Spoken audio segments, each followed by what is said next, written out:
Oh, that guy, you didn't answer. What was your question?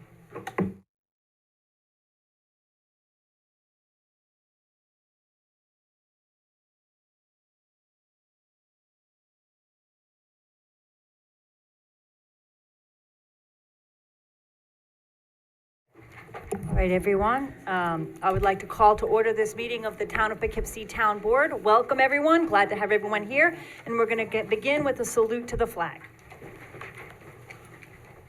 Pledge allegiance to the flag of the United States of America and to the republic for which it stands, one nation, under God, indivisible, with liberty and justice for all. Thank you very much. And let's do a roll call of the town board. Okay, good evening. Bill Reuter, First Ward. Hello, Barbara Laird, Second Ward. Ann Berger, Third Ward. Michael Safone, Fourth Ward. Good evening, Ryan Sharp, Ward 5. Ann Shushin, Ward 6. Felicia Salvatore, Town Clerk. Jim Nelson, attorney for the town. Emily Svensson, attorney to the town. Rebecca Edwards, Town Supervisor. So the first thing we have tonight, I believe, is 2 public hearings, and we should do those first before we do anything else. The first, Bill, are you prepared to read that one for us? Sure. For the first public hearing? You want to read it after the public hearing? You're gonna make a motion to open the public hearing. We should make a motion to so we're gonna move to open this public hearing. Second. Second, any discussion? All in favor? Aye. Aye. Any opposed?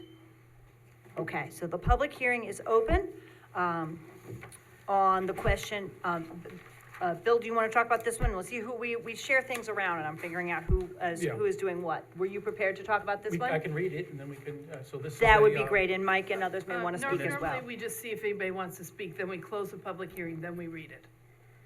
Right. So we can do that. Yeah. I thought you were Why gonna don't I just say then that this is about the traffic signal at Fulton and Inwood. And the proposal is to change the traffic control signal there from a light to intersection, to stop signs. Is there anyone here who wanted to speak on, in this public hearing tonight? We'll take people who are here in the room first. Anyone who wanted to speak on this? I don't see anybody. Anybody on Zoom who wanted to speak to this? Nope. Okay, then I move that the public hearing be closed. All those in, is this a second? Second. All those in favor? Aye. Any opposed? Okay, then now we read. Okay. Being enacted Town Board of Town of Poughkeepsie pursuant to a duly noticed public hearing held today, 7 p.m. the Town Hall of Poughkeepsie does hereby amend Town Code Chapter 195 entitled Vehicles and Traffic. Specifically 9536 Schedule 1 Traffic Control Signals. And then specifically delete from 19536 Schedule 1 Traffic Control Signals. And then add at the intersection, and then add stop sign on Fulton Street, both directions, Inwood Avenue, and Inwood Avenue, both directions at Fulton Street. Be it acted that the legal notice of public hearing was posted March 26th, and was published in the Poughkeepsie Journal on April 5th. Town Board, Town of Poughkeepsie does determine that this is a type 2 action requiring no environmental review. Local law shall become effective immediately upon filing with the Secretary of State. So moved. Second. Any further discussion? All right, all those in favor? Aye. Any opposed? Carries 7-0. Okay, we have a second public hearing. This has to do with clarifying some of the terms in our code as we prepare to do some thinking around housing and zoning in the town. There are some terms like townhouse that are used vaguely and loosely, and so there's some cleaning up here of a variety of different terms. Is there? First of all, I move that the public hearing be open. Second. Any, all those in favor? Aye. Any opposed? All right, is there anyone here in the room who would like to speak on Resolution 417-2 for this public hearing? And or is there anyone who is on Zoom who would like to speak in this public hearing? Going once? Okay, I move that this public hearing be closed. Second. All those in favor? Aye. Any opposed? All right, the public hearing is closed. This is Resolution 417, number 2, be it enacted that the Town Board of the Town of Poughkeepsie pursuant to a duly noticed public hearing held today at 7 p.m. does hereby adopt the attached local law entitled, "A Local Law to Amend Chapter 177 of the Code of the Town of Poughkeepsie entitled Subdivision of Land, and Chapter 210 of the Code entitled Zoning, to clarify the definitions of dwelling units, revise the incentive zoning provisions, and make related revisions. And be it enacted, further enacted, that the local law amendments are annexed hereto at Exhibit A and incorporated herein as if recited verbatim, and the town board does direct that said amendments be spread across the record as if they in fact had been read verbatim. This does not require a type 1 action under the SEQR review. And be it further enacted, the town board has reviewed the long environmental assessment form and determines that 1, the adoption of the herein code amendments would not have a significant adverse effect on the environment, and 2, the supervisor is authorized to execute parts 2 and 3 of the EAF as drafted, and 3, a draft environmental impact statement will not be required for the reasons set forth in the attached determination of no significance, and 4, a negative declaration is hereby issued. Be it further enacted that a written recommendation was received from the Dutchess County Department of Planning and Economic Development dated March 26, stating that the proposed amendment was a matter of local concern. And be it further enacted that a written recommendation dated March 22nd, 2024 was received from the Town of Poughkeepsie Planning Board, in which said board recommended adoption of the herein amendments. Be it further enacted that the legal notice of public hearing was posted on March 26 and published in the Poughkeepsie Journal on April 5th, 2024. Be it further enacted, the town clerk notified the clerks of surrounding municipalities of the public hearing pursuant to GML 239 NN. And be it further enacted that the said local law shall take effect immediately upon filing with the Secretary of State. So moved. Second. Any discussion? I just have a question. What exactly was changed? I mean, I'm sure is it just language, or, were there amendments made that are very, the impact, will there be an impact on, somebody trying to build a home now, or? Sure. There are no changes other than defining different Okay. kinds of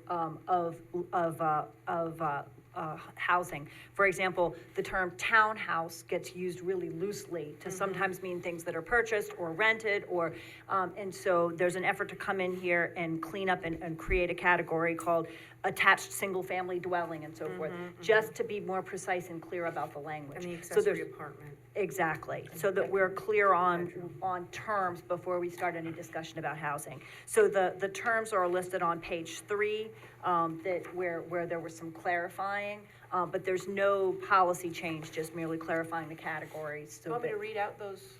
Sure.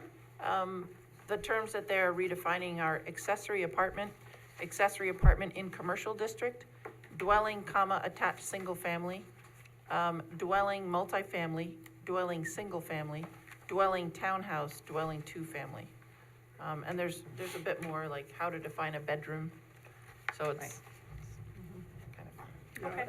The only changes here are to try to clarify the language before there's any before there's any further policy conversation. Yeah, I spoke to Mike Welty this morning. I was hoping he would say a few words about this today, because if you've read this for the He first has his time, hand raised. you would think that this was increase in density and whatnot, but as far as, Mike, you can unmute Welty. Right. Not you. Go ahead, Mike, Okay, sorry. thanks. Yeah, We have two I mics, wasn't but- able to be, I right wasn't ahead. able to unmute before, so. oh, No, just, to what Mike was saying, yes, these changes are really, to clear up inconsistencies between the zoning code and the subdivision regulations. There are a number of terms that, I think because the code was amended over, many different times over the years that weren't inconsistent with one another. So these were things that really, those of us who use the code on a regular basis were trying to clean up. They're unrelated to the more policy kind of changes that I know the board will want to be discussing over the next coming months. Again, they're really just meant to make the code work consistently within itself, for our purposes, but that's it, yeah. Thank you, Mike. thank you, Mike. Thank you very Yep. much. Any further Well- questions or discussion? All those in favor? Aye. Any opposed? All right, the resolution carries 7-0. Okay, that closes our 2 public hearings, and we can move on to our regular agenda. So the way we should do this is, first of all, I'll just say that we are welcoming a new police officer this evening. We are saying farewell to a K-9 officer who's with us. We have a presentation by Mid-Hudson Energy Transitions about a community solar option. We have a resolution opposing the rate increase that has been proposed by Central Hudson. We have a resolution on declaring May Mental Health Awareness Month. We need to approve some language for a potential borrowing and a bond resolution related to the joint water project that we cooperate with the city of Poughkeepsie. We need to accept a grant for the 3 Partners Pump Station. We are going to vote on whether to retain funds whether we are going to allocate funds to retain appraisers for some tax cert matters. We're going to authorize a request for proposal for telephone services and to get accounting consulting services. And then the town clerk is going to walk us through the minutes and some announcements. We have some committee reports at the end tonight. Okay, in addition to that agenda, I just had a few very quick announcements. I want to congratulate the Arlington High School Winter Guard. I just learned what Winter Guard is. It's a derivative of Color Guard, which is a kind of spectacular combination of dance, drill, and choreography, and it is it's really remarkable to look at, and the Winter Guard put together a proposal, Lizzie, based on they put together a performance based on the story of Lizzie Borden, and they just became world champions in Ohio. They were declared world champion Winter Guard winners, so I think it's worth a shout out, because I know some of the members of the Winter Guard do live in the town of Poughkeepsie, and Arlington High School is our local, so it's an amazing thing. Very And good. if you go look for them, you can see a video that gives you highlights of the performance on the Arlington High School booster site. I want to congratulate Vassar Temple, which is celebrating its 175th anniversary. It was a local synagogue, was founded in 1848, and they are having festivities this week, and wanted to congratulate them on that. I wanted to let everybody know that there's a food scrap survey out there as the town prepares to do more recycling, to make sure everybody sees that and has a chance to respond. And I just wanted to say that we are having some conversations around housing matters. I had a great meeting, and Ann Shershen joined me for a meeting today with County Executive Sue Serino to talk about some mutual issues related to housing, and I look forward to reporting more on that on May 1st. We'll leave that to the next meeting. And now what we have is I move that we suspend the rules for people who may want to speak on items on the regular agenda tonight, with people having 3 minutes apiece. So moved. Second.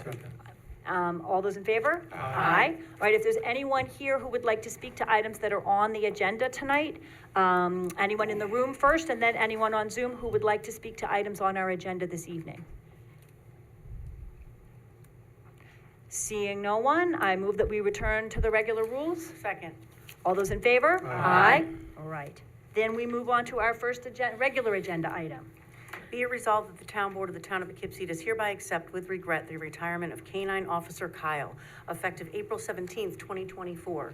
And be it further resolved that the supervisor is hereby authorized to execute all papers necessary and proper to effectuate the transfer of ownership of K-9 Officer Kyle to Police Officer Vanya Mikhalik pursuant to the collective bargaining agreement involving the retirement of Police K-9 and a separate agreement, a copy both are attached here too. So moved. Second. Any discussion? I just like to say, Kyle and Mick, we've had a bit of history in the past, and we met, I think, at the Oktoberfest, and just seeing for how the canines and, the community service work, it was so impressive, especially at the end of the demonstration, when you had all the kids come by and just pet Kyle and everything. That was just wonderful. So thank you so much for all your service. I'll just say that the leading question we had before tonight's meeting was, can we pet Kyle? That was the most important question. So I'm really glad the answer was yes. Thank you so much to not only Kyle, but all the officers who worked with him. And also, it's so wonderful that Kyle's going to a great continued home, and that's a really wonderful end of the story. So all those in favor? Aye. Thank you again so much.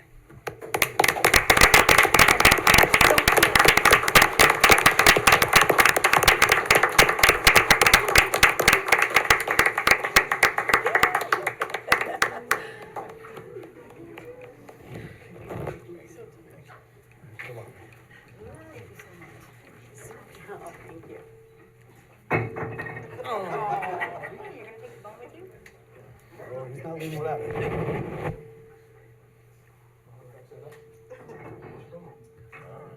So cute.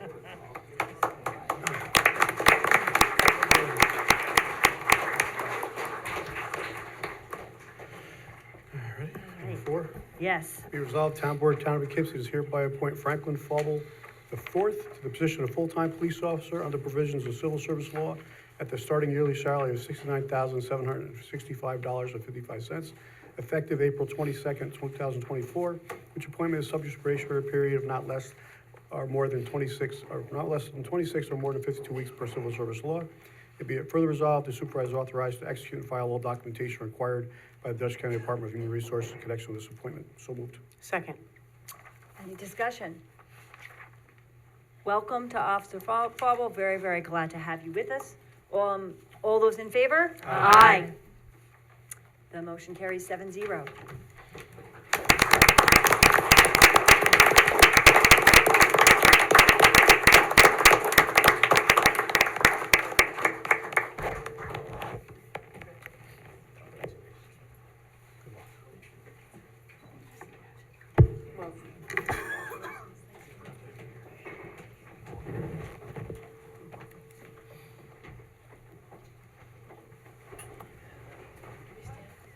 No.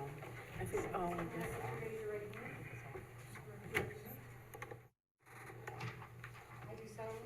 I do solemnly swear that I will support the Constitution of the United States and I will support the Constitution of the State of New York, and I will faithfully discharge the duties of police officer for the town of Poughkeepsie according to the best of my ability.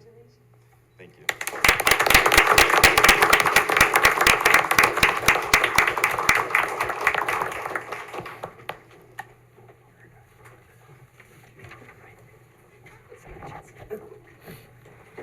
Officer Fauble has a background in with environmental protection in New York City, and we're very, very delighted to have him with us. So the next item on our agenda tonight is a presentation by Mid-Hudson Energy Transitions, which is going to talk with us about a potential program for residents, and we will add their presentation to the records of the meeting afterwards. Welcome. And Susan Carnes-Heck from our Climate Smart Task Force is going to introduce them and talk about how this proposal fits into the Climate Smart Task Force's larger work. Thank you very much. Thank you. Hi, everybody. Among our many pursuits on the Climate Smart Task Force, we've completed several actions for NYSERDA's Clean Energy Communities program. Many of these actions also qualify for Climate Smart credit, and they're going to help us reach the next level of certification. So, for example, we're currently pursuing multiple community campaigns for this program, which engage residents and businesses in climate action and benefit the town by earning grants that we can then use for further action. So, for example, we've previously earned a total of $30,000, but there is so much more available. We've just launched a clean heating and cooling campaign, which is heat pumps. We're going to shortly launch an EV campaign, and essentially the way these campaigns work is that we receive credit for signups or purchases or installations within the town, and the more of these that we document, the bigger the grant that we can earn. And so this is a win-win situation for the town, for the residents, for so many reasons, and of course, for the climate. So the campaign that we'd like to discuss with you tonight is called the Community Solar Campaign, and I want to pause there. I really didn't think about this earlier, but I want to make sure we have a shared vocabulary because I don't know if everyone here or listening actually understands what community solar is. So I'd like to attempt a 25 words or less definition of community solar. It means that there is a solar array for this purpose, and that there is an electric customer. It can be a homeowner, it can be a renter, it could be a business, someone who has an electric account, who, for any number of reasons, cannot have an owned or leased solar array on their own home or building. They can have their electric account assessed for how much is their average use of electricity, and they can, in effect, I'm going to use this word loosely, lease solar panels in one of these arrays, the number of panels that will provide the amount of electricity that they typically use. So as someone first explained it to me, they're not actually getting those electrons, but what they are getting is they are getting an equivalent amount of green power going in. You weren't kidding about the party. An equivalent amount of green energy going into the grid on their behalf and reducing the use of fossil fuels. And in exchange for that, the electric customer receives a discount on their electric bill. So that is what community solar is in a nutshell. Now, the task force previously completed a much older version of this community campaign, which was called Solar for All. Some of you may remember that. It was focused on lower income households. We are now interested in renewing our community solar campaign with an updated program. So I reached out to several community solar providers that offer access to town electricity customers. And in my work, I learned that Mid-Hudson Energy Transitions has a really unique program that differs significantly from the other providers. We brought the representatives in for a more detailed presentation to the task force, and those of us in the group were unanimous in wanting to recommend to the board that the town participate in the Mid-Hudson Community Solar Initiative. Now, since we met with them a couple of months ago, the program has changed, and they're going to share this current information with you, but it continues to focus on lower income customers for whom energy bills are such an extreme burden. We feel that from a climate justice perspective, this would be a wonderful place for the town to start. So that's the background, and so other than that, I would simply like to introduce and welcome our two guests who are behind me. We have Jasmine Graham, who is with Mid-Hudson Energy Transitions, and Brad Tito, who is from Power Market. Thank you for giving them your attention to learn about this incredible opportunity. Thank you very much, Susan. Welcome.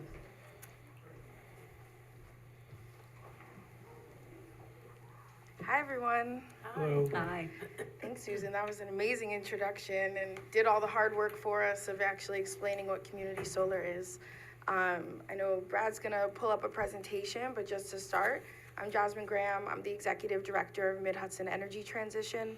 We're based in Kingston, New York, but we aim to be all over the Mid-Hudson region, and we're really focused on making sure that municipalities, their residents, and businesses are empowered to own and share renewable energy, create healthier buildings, and join in community wealth building in order to strengthen the resilience of the Hudson Valley in the face of climate change. We are a nonprofit, and we have partnered with Power Market that is well-versed in community solar, and Brad can introduce himself and tell you a little bit about Power Market. Hi, my name is Brad Tito. Thank you, Supervisor, members of the town board. I'm with Power Market. I'm the Director of Community Energy. We manage community solar projects in 10 US states. We manage something like 80,000 people who are participating in saving money. We've saved customers more than $15 million on their electricity over the course of several years where these programs have been in effect. We're a New York company, and we would be providing a number of elements of support to this campaign as we move forward. Yep, so we started off our community solar work in Kingston, but we've expanded to a Mid-Hudson Community Solar Initiative. Community solar really is about offering the benefits of renewable energy to folks that may not always be able to access it. For us, this campaign is really focused on education. We want to make sure that people understand community solar. But it's really, as Susan mentioned, about reducing energy burden, which is how much of your income you're spending on electricity. And so this program is a direct way that low-income folks can support renewable energy and help new projects be built in New York State, but also receive a direct financial benefit. And there really aren't a lot of programs like this where it's kind of a win-win-win for everybody, because it also positions the town for grants. And so if we go to the next slide, okay, yeah. I'll pass it to Brad to walk you through what those grants look like, but the important part is this program costs nothing to join for the town, nothing for the residents, and provides real financial benefits in addition to the benefits that Brad will walk you through on the grant side. So as Susan mentioned, many municipalities are pursuing these NYSERDA grants. The Clean Energy Communities Program is something the town has been participating in for a number of years.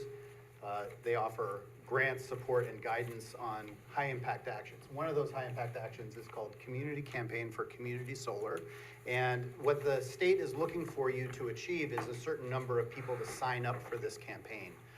And if you achieve this 375 total subscribers, the town could be eligible for up to $105,000 in grants and 1,000 points. We offer partnership and assistance in accessing these grants. I actually worked at NYSERDA for 7 years managing this program, so I really know you're with a team that really knows how to execute and get these grants for the town. And beyond the grants just for having achieved the number of signups, once you get a certain number of points, you can level up into higher grant amounts. So on top of the 105, say we were able to max that out, you'd be eligible for another $125,000 in grants on top of that, because the town currently has 2,100 points and they need 3,000 points to get this additional grant money. A lot of money on the table for the town. And so we have 2 local community solar projects. The main criteria for being able to join a project is that you have to be in the same utility territory. So we have 2 in Central Hudson territory. One is in the town of Esopus and the other one is in the town of Milan. And both of these have a 20% savings rate.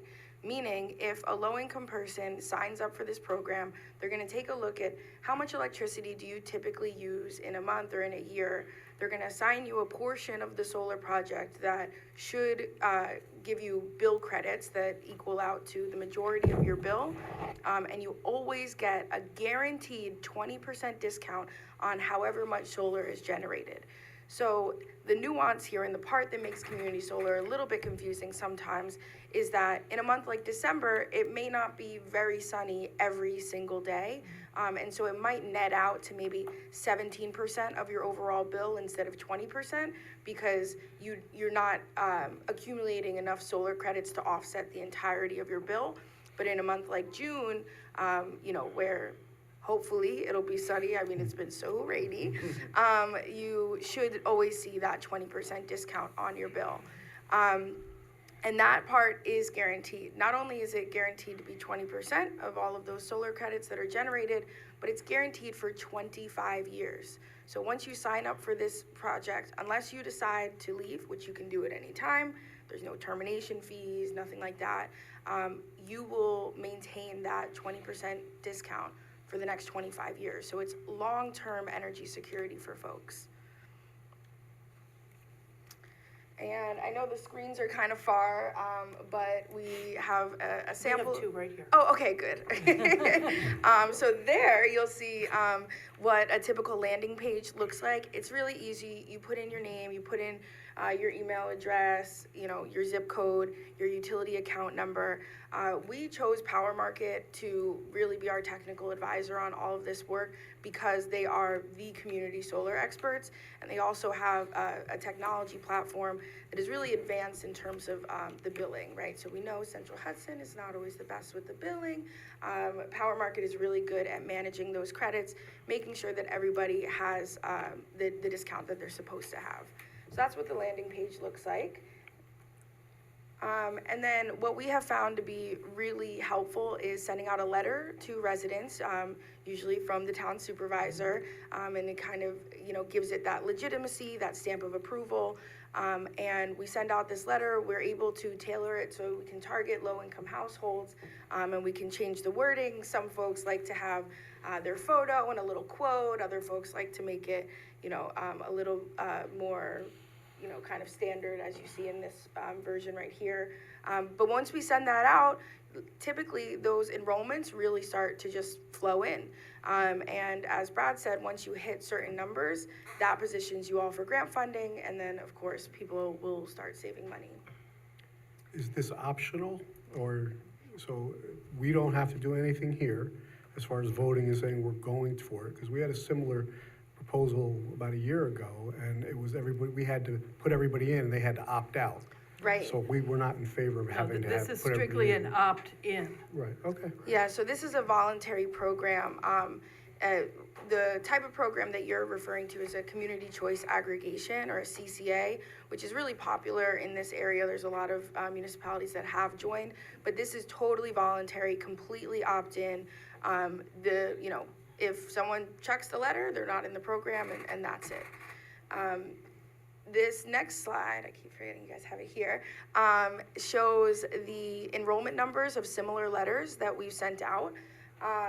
Most notably, in the top right corner, we've got City of Beacon. That's one that we did just like last month, I believe we sent out the letters. They already have 102 subscribers, and so they are considered a small city or a small municipality, and so they've already met 2 tiers of community solar subscription. So we've already positioned them for $15,000 in grants, a $5,000 and $10,000 grant. Do you know how many people in the town of Poughkeepsie are eligible on the lists that you've got? Our estimate is that 7,000 households would be potentially eligible for this program in the town of Poughkeepsie. What makes Thank them you. eligible? Income. If you go back, there's a list of, you can go back a couple of slides, people who are who participate in Central Hudson's Build Discount Program, Oh, HEAP, gotcha. Section 8, SNAP, Medicaid, right? Gotcha. So- Thank you so much. Yeah, and that's really the easiest way to sign people up, is if you're already in assistance program. If you're eligible for one, you're eligible for all. So also if people are on SNAP or Medicaid and you're not on HEAP yet, call our office and we'll help you get signed up for that, because you are eligible for all of those programs. And so we've had a lot of success in City of Kingston, where we started. We positioned them for all 3 grants. So they got 30,000 overall. And again, your numbers are higher because you all are considered a large municipality. And then we really like to engage the broader community. The letters have been successful, but really what makes the difference is when it comes from trusted community partners. So the Climate Smart Task Force has been really welcoming to the Community Solar Initiative, would be a great partner for outreach, and we've partnered with academic institutions, religious institutions, different community groups. Social service agencies will be really key for this program, because they obviously already know who's on those assistance programs. And so those are all folks that we can partner with to make sure that we get those numbers up and we get as many people subscribed as possible. And then we also provide letters. This is something that we did for Beacon. We provided a really simple sheet that all municipal staff could use, so that if someone does call about community solar, hey, I got this letter in the mail, they have information. They can always direct the calls to us. We, take the majority of them anyway. But it is just to make sure that your staff is not only informed for any calls that come in, but also so that you can speak to, your friends, your family, anyone that you know. That's very helpful. Yeah, we realized that, really early on, if everyone is kind of prepared and understands it, it reduces confusion and makes it easier for folks to take advantage of the program. And Power Market employs like a whole call center. We have our own employees that answer the phone. They're gonna, when somebody calls for support, they'll understand that it's coming from the Town of Poughkeepsie campaign, and they'll answer accordingly. So that's for like any kind of technical question, any kind of enrollment question, any question at all about community solar. But the fact is, the town is probably gonna receive some calls. So having some guidance and familiarity, just to say, yeah, this is happening. If you have a technical question, here's the number to call. That really helps. Absolutely, and worth mentioning that you all have Spanish language interpretation and translation. So we provide all of our marketing materials in both languages. They have folks that can speak on the phone, and as he mentioned, they're actual, power market staff. So it's not some third-party call center that doesn't understand what we're doing here. It's, people that do community solar day in and day out. And here's an example of the marketing materials that I just mentioned. They're, I would say, fairly simple, but we can distribute them. We can, poster around the town, and we provide them in English and Spanish. So I have a question. What would the grants, if say we had 5,000 people sign up for it, what grants would we be getting? What would we be utilizing the grants for? So those grants come from NYSERDA, New York State Energy Research and Development Authority, the State Energy Agency. And once you get those grants, to my knowledge, they go into your general fund, so you don't. Yeah, any grant that you receive that's $30,000 or more, you have to apply for that money. Anything less, it actually is just a check that goes to the general fund. You have to write a brief description as to what you want to use the money for, and it should be a clean energy project of some type. Think energy efficiency on buildings. You could get audits done on different facilities. You can invest in new lighting. There's and then if it's over $30,000, there are pre-approved project types, and you could do electric vehicles. You could do building upgrades. You could do LED street lights. There's a whole variety. Just curious as what our ability to do with the money that we would get for the grants, how we had to spend it. We're working to spend some money that's coming in now on first electric vehicles, at least one, possibly two electric trucks, to replace some in the fleet that are pretty much on their last legs. But we're also getting really creative in talking about whether we have some old sewer pumps actually that really need replacement, and they're draining heavily on energy. So we're talking about whether we can maybe use some of the Climate Smart money to replace those. There's one in particular that Jim Biden has identified that we could eliminate entirely and use gravity instead if we update it. So we're getting creative on the variety of things that we could use some of those grants for. It's amazing how much that kind of thing can save. And I'll also mention these grants are match-free. There's no need for the town to provide a match to those grants. Yeah, and like you said, there are pre-approved grants, but then we could write grants for anything we want. It's just we would have to write that grant. And there's interesting stuff with sewer lines and conduit hydropower, like hydropower in the line. Anyway, if you guys ever want to get nerdy on your options, I'm here. That's your thing. Smart. Yeah. Climate Smart Task Force will be happy to help with that too, right? Yeah. All of us. And then we'll also help with local publicity. So, for NYSERDA's sake, they want to see an announcement in order to consider it a campaign. So we always write a press release. We put it out. We have some press contacts. It doesn't always get picked up as much as we want it to, but we'll put it out there, absolutely. So I have some older residents that I know that are on HEAP. So just to put it in perspective, they would not be able to afford to get solar put on their roof. So this is a way for them to also save, basically. Exactly. Okay. And it's one of the few programs where whether you're a homeowner or a renter, you can use it. Or a renter as well.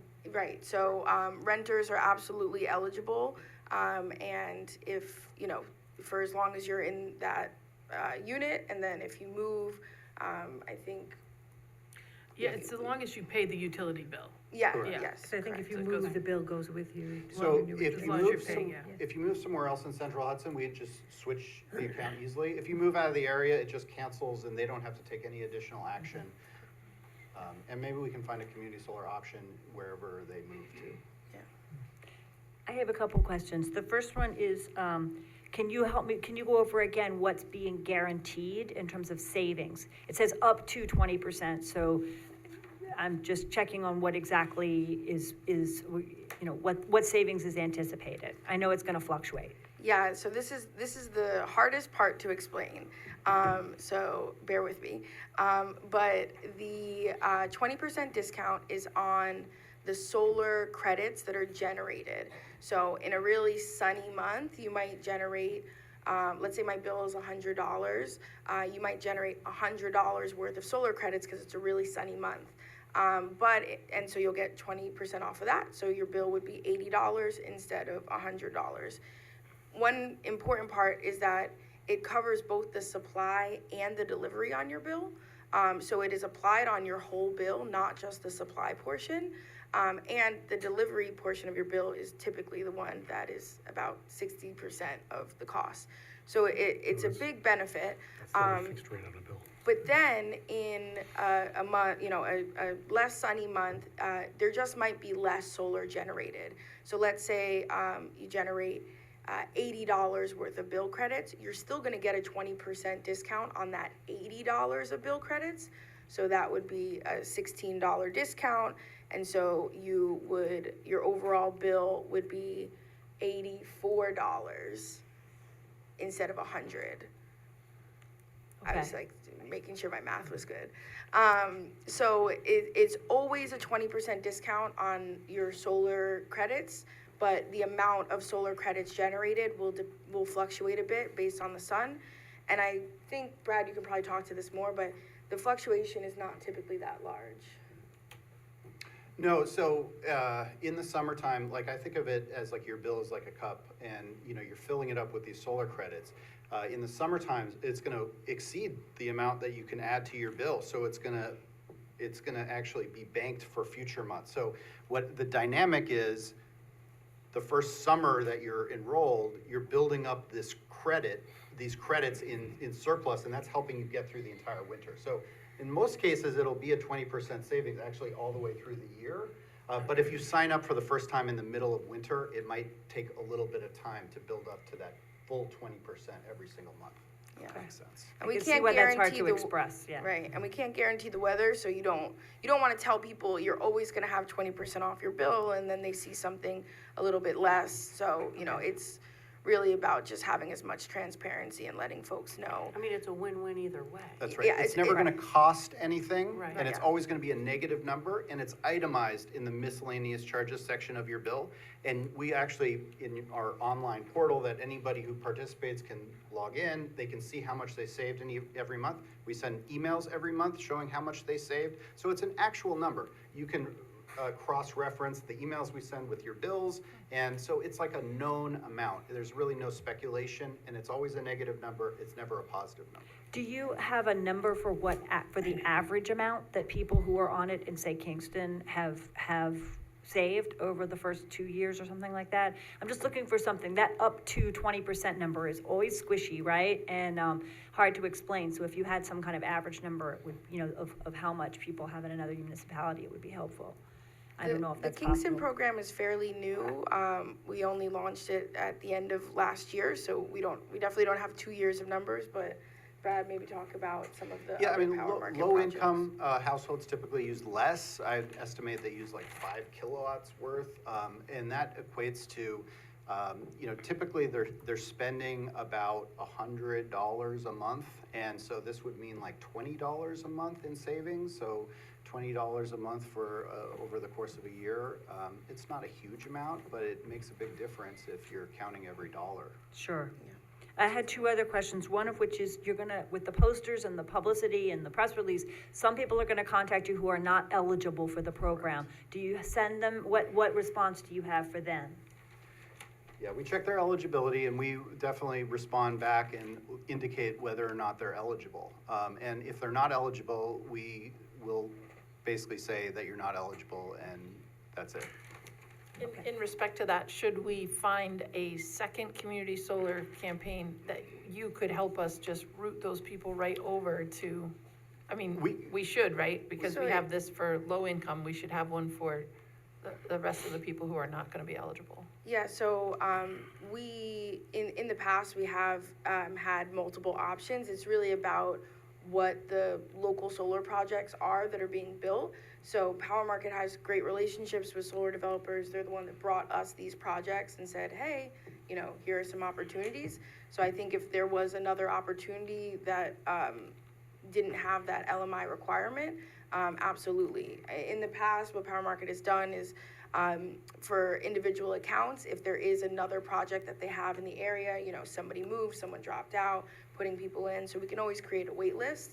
But for this project, the way that it was built and the tax credits that the developers are using require that the subscribers be low income because they got additional low income tax credits. And we added a line to the letter, and again, this is draft, all subject to approval by the town, but underneath the QR code, that first statement, it says, alternatively, Central Hudson customers can explore other community solar options via Central Hudson's Clean Energy Market, which if you search online, you can find that and find potentially others. I'm not aware of any other community solar options that are available in Central Hudson at this time, but that doesn't mean that they don't exist.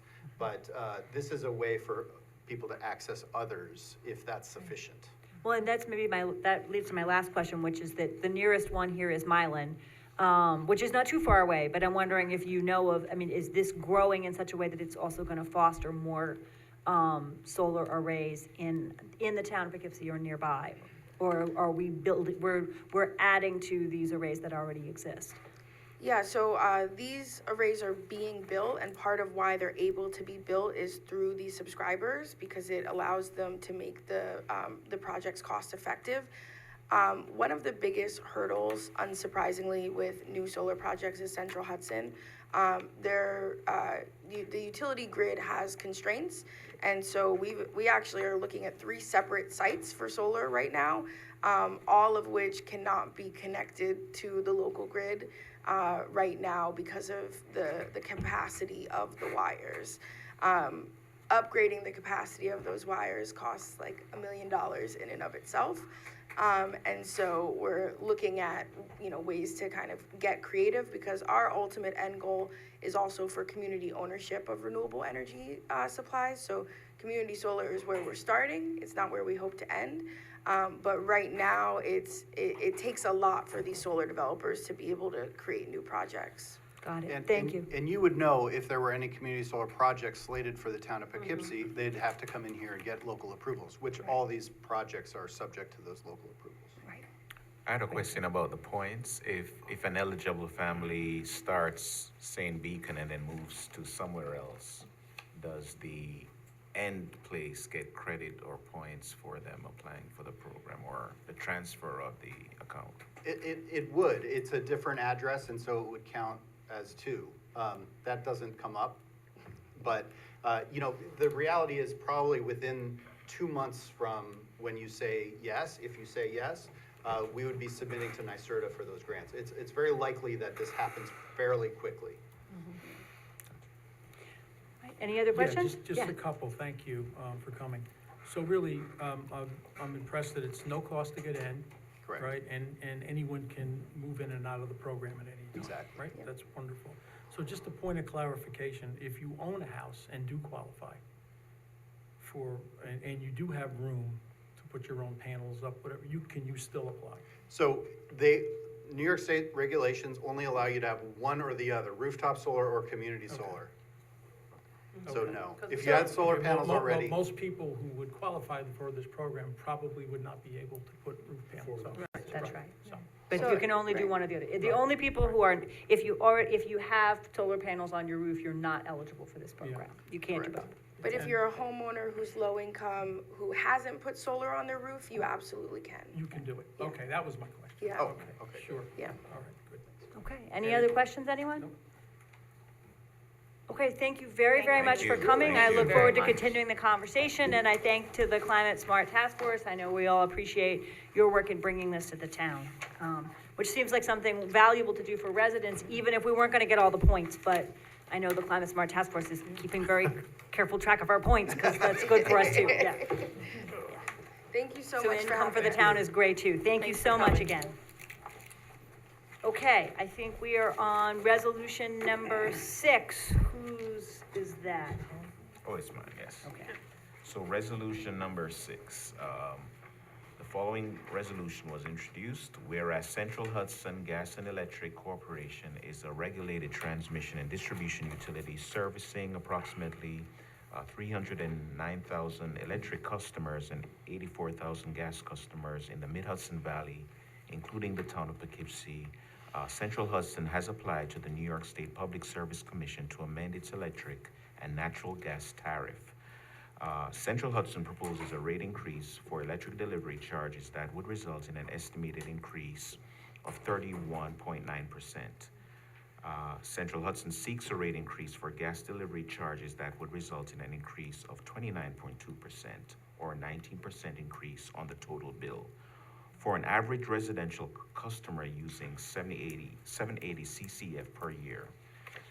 The increases proposed by Central Hudson, if approved, would also lead to similar increases for small businesses, and customers in a typical home or small business will be experiencing increases in their electric and natural gas delivery bills at a time when many are continuing to experience extraordinary financial hardships.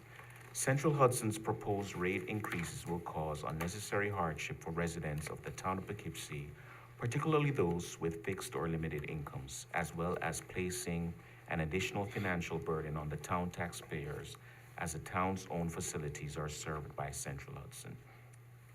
The proposed rate increases will place additional economic strains on small businesses and employers in the town of Poughkeepsie. The impacts of these proposed changes on any particular customer class will vary based upon revenue allocation and rate design. These bill surges resulted in an extensive damage to our community's confidence in Central Hudson. So in December of 2022, PSC published a detailed report of an investigation by the DPS Office of Investigations and Enforcement in launching its investigation of Central Hudson, which summarized its finding of numerous instances of errors, mismanagement, and lack of candor by Central Hudson's leadership as follows, and it's summarized. Upon consideration, the Poughkeepsie Town Board finds that the proposed rate increases would place an undue financial burden on residents, businesses, and local governments, including the town of Poughkeepsie, which would add to the burden on residents due to Central Hudson's already excessive and careless billing, and thereby discourage further commercial, industrial, and residential development in our town. Be it resolved that the Board of Trustees of the Town of Poughkeepsie does hereby oppose the rate increases for delivery of electricity and natural gas for which Central Hudson Gas and Electric Corporation has applied in case 23E0418 and urges the PSC to deny such application.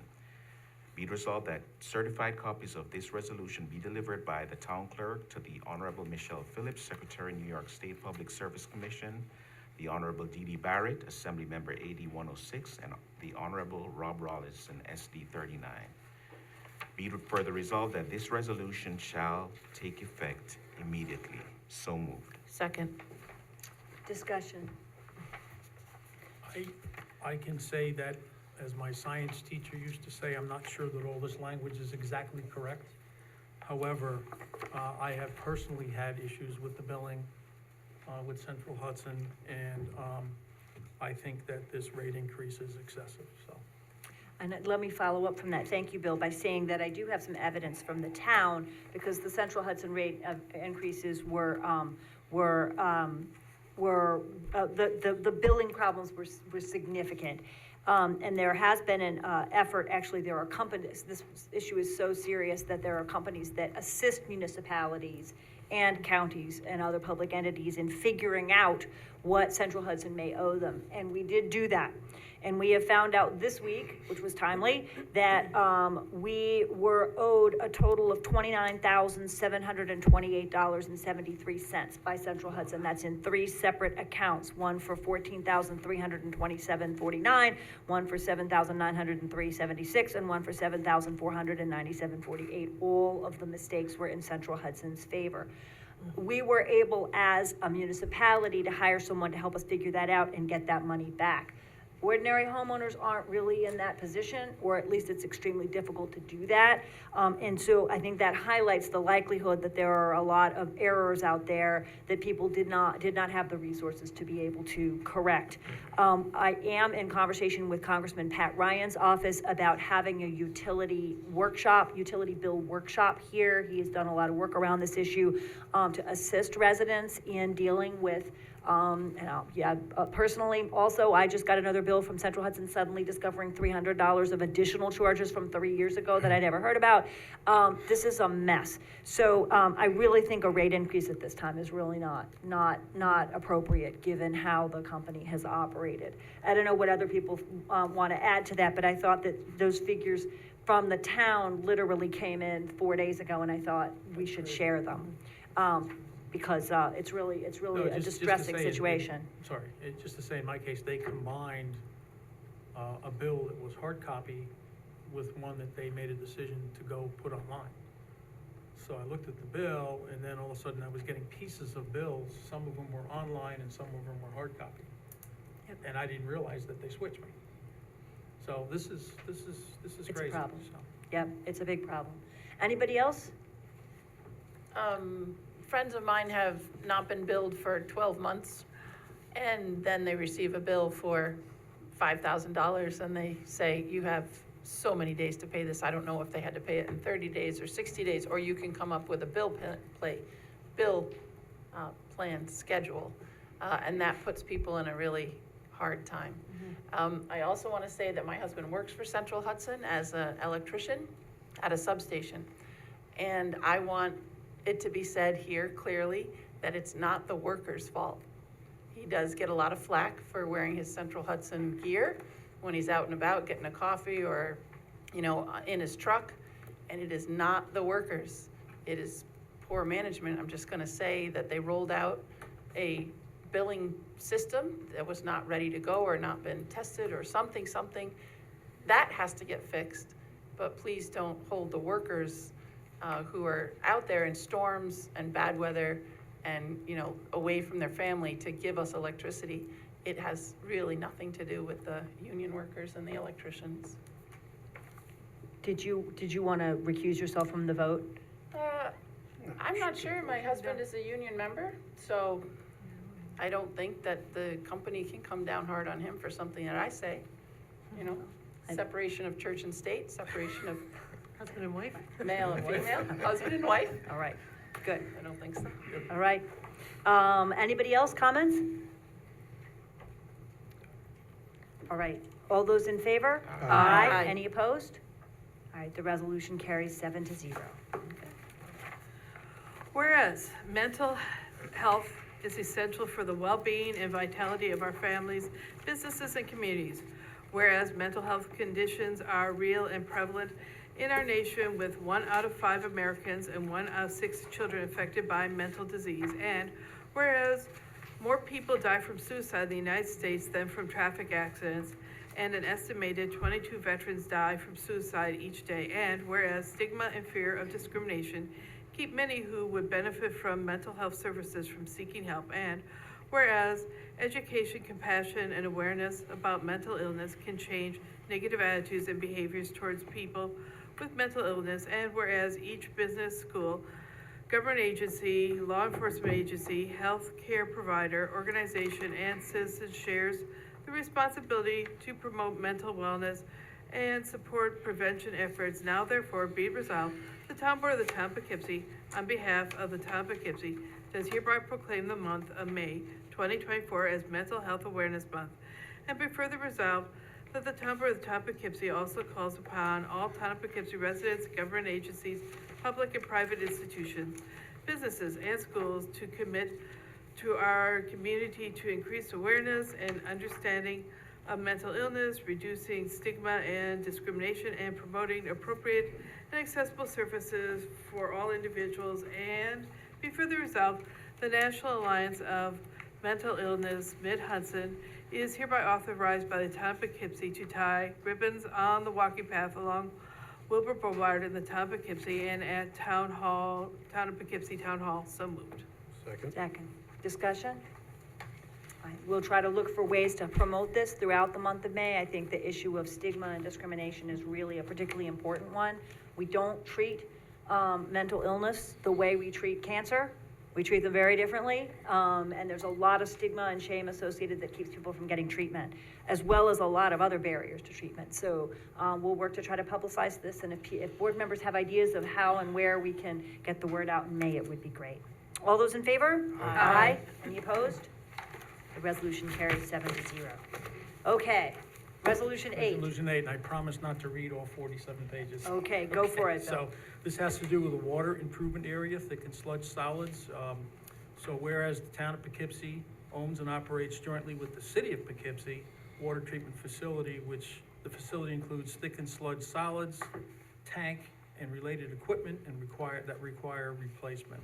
Town board intends today to consider a resolution to set a public hearing for May 1st, 2024, regarding the creation of Water Improvement Area 9 and the funding required for this project.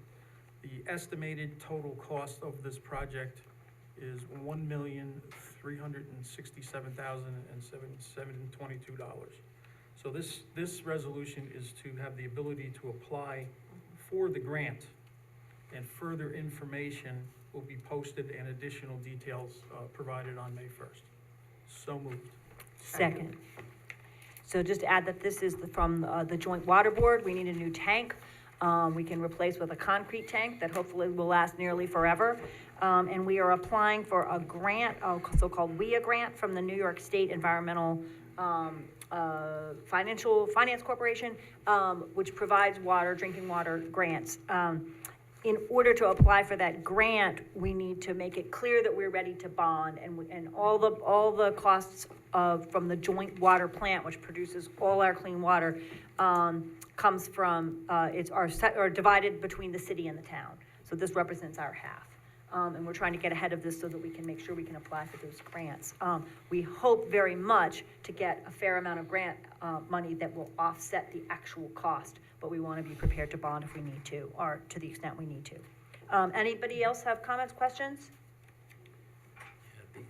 Yes. One other thing that this does, in addition to Mr. Reuter's point that the towns share of this, it's also it's a joint project with the city, and the city, as to the base project, actually pays a little bit more than the town.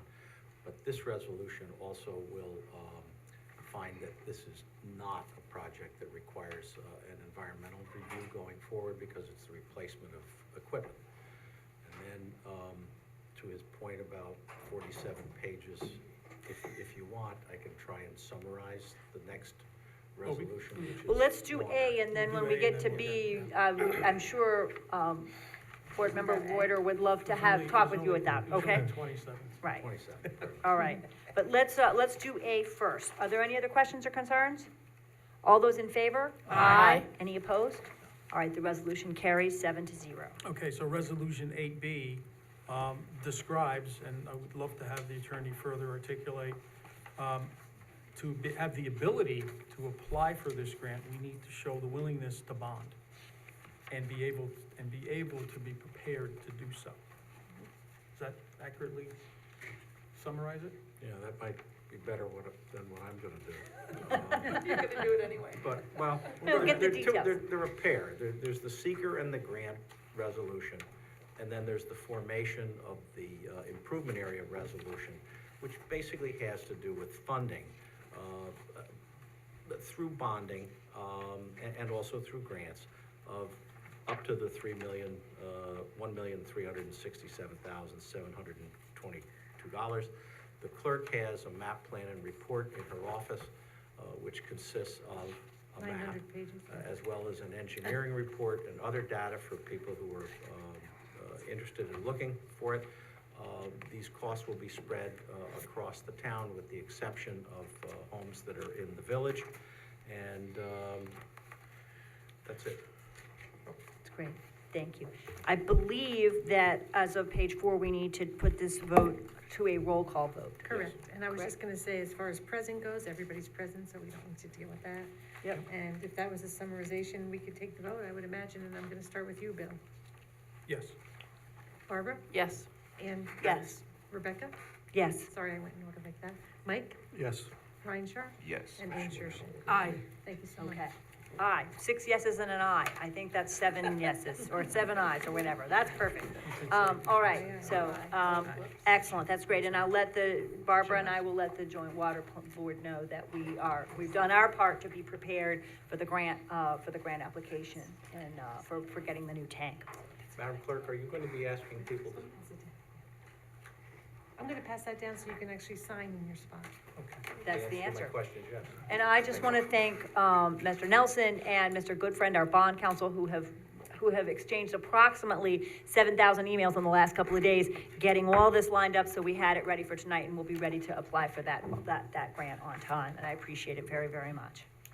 Okay, I think we're at resolution 9, right? Yes. And here we are. Resolution number 9, the town of Poughkeepsie, another water issue, has identified the need to redesign and replace equipment at the Three Partners Pump Station, which is located near 2197 South Road in Poughkeepsie.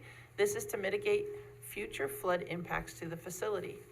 And we are applying for the grant funding through New York State Environmental Facilities Corporation Engineering Planning Grant to develop an engineering report that will evaluate upgrades and flood protection options at the Three Partners Pump Station.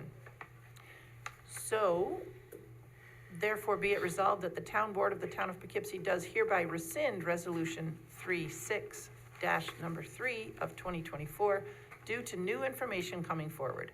And be it further resolved that the town of Poughkeepsie authorizes and appropriates a minimum 20% local match as required by the engineering planning grant program for the Three Partners Pump Station in the amount of $10,000 and based upon the total EPG grant award of $50,000.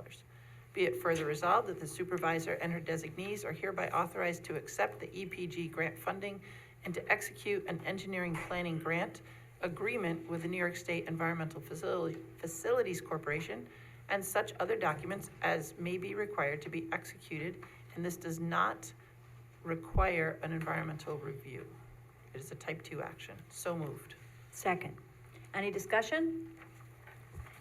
You may remember this resolution from a few weeks ago, but it came to light that there was a match requirement, so this is just adding that piece in. Right, so that we're authorizing the match if we get the grant. Oh, yes.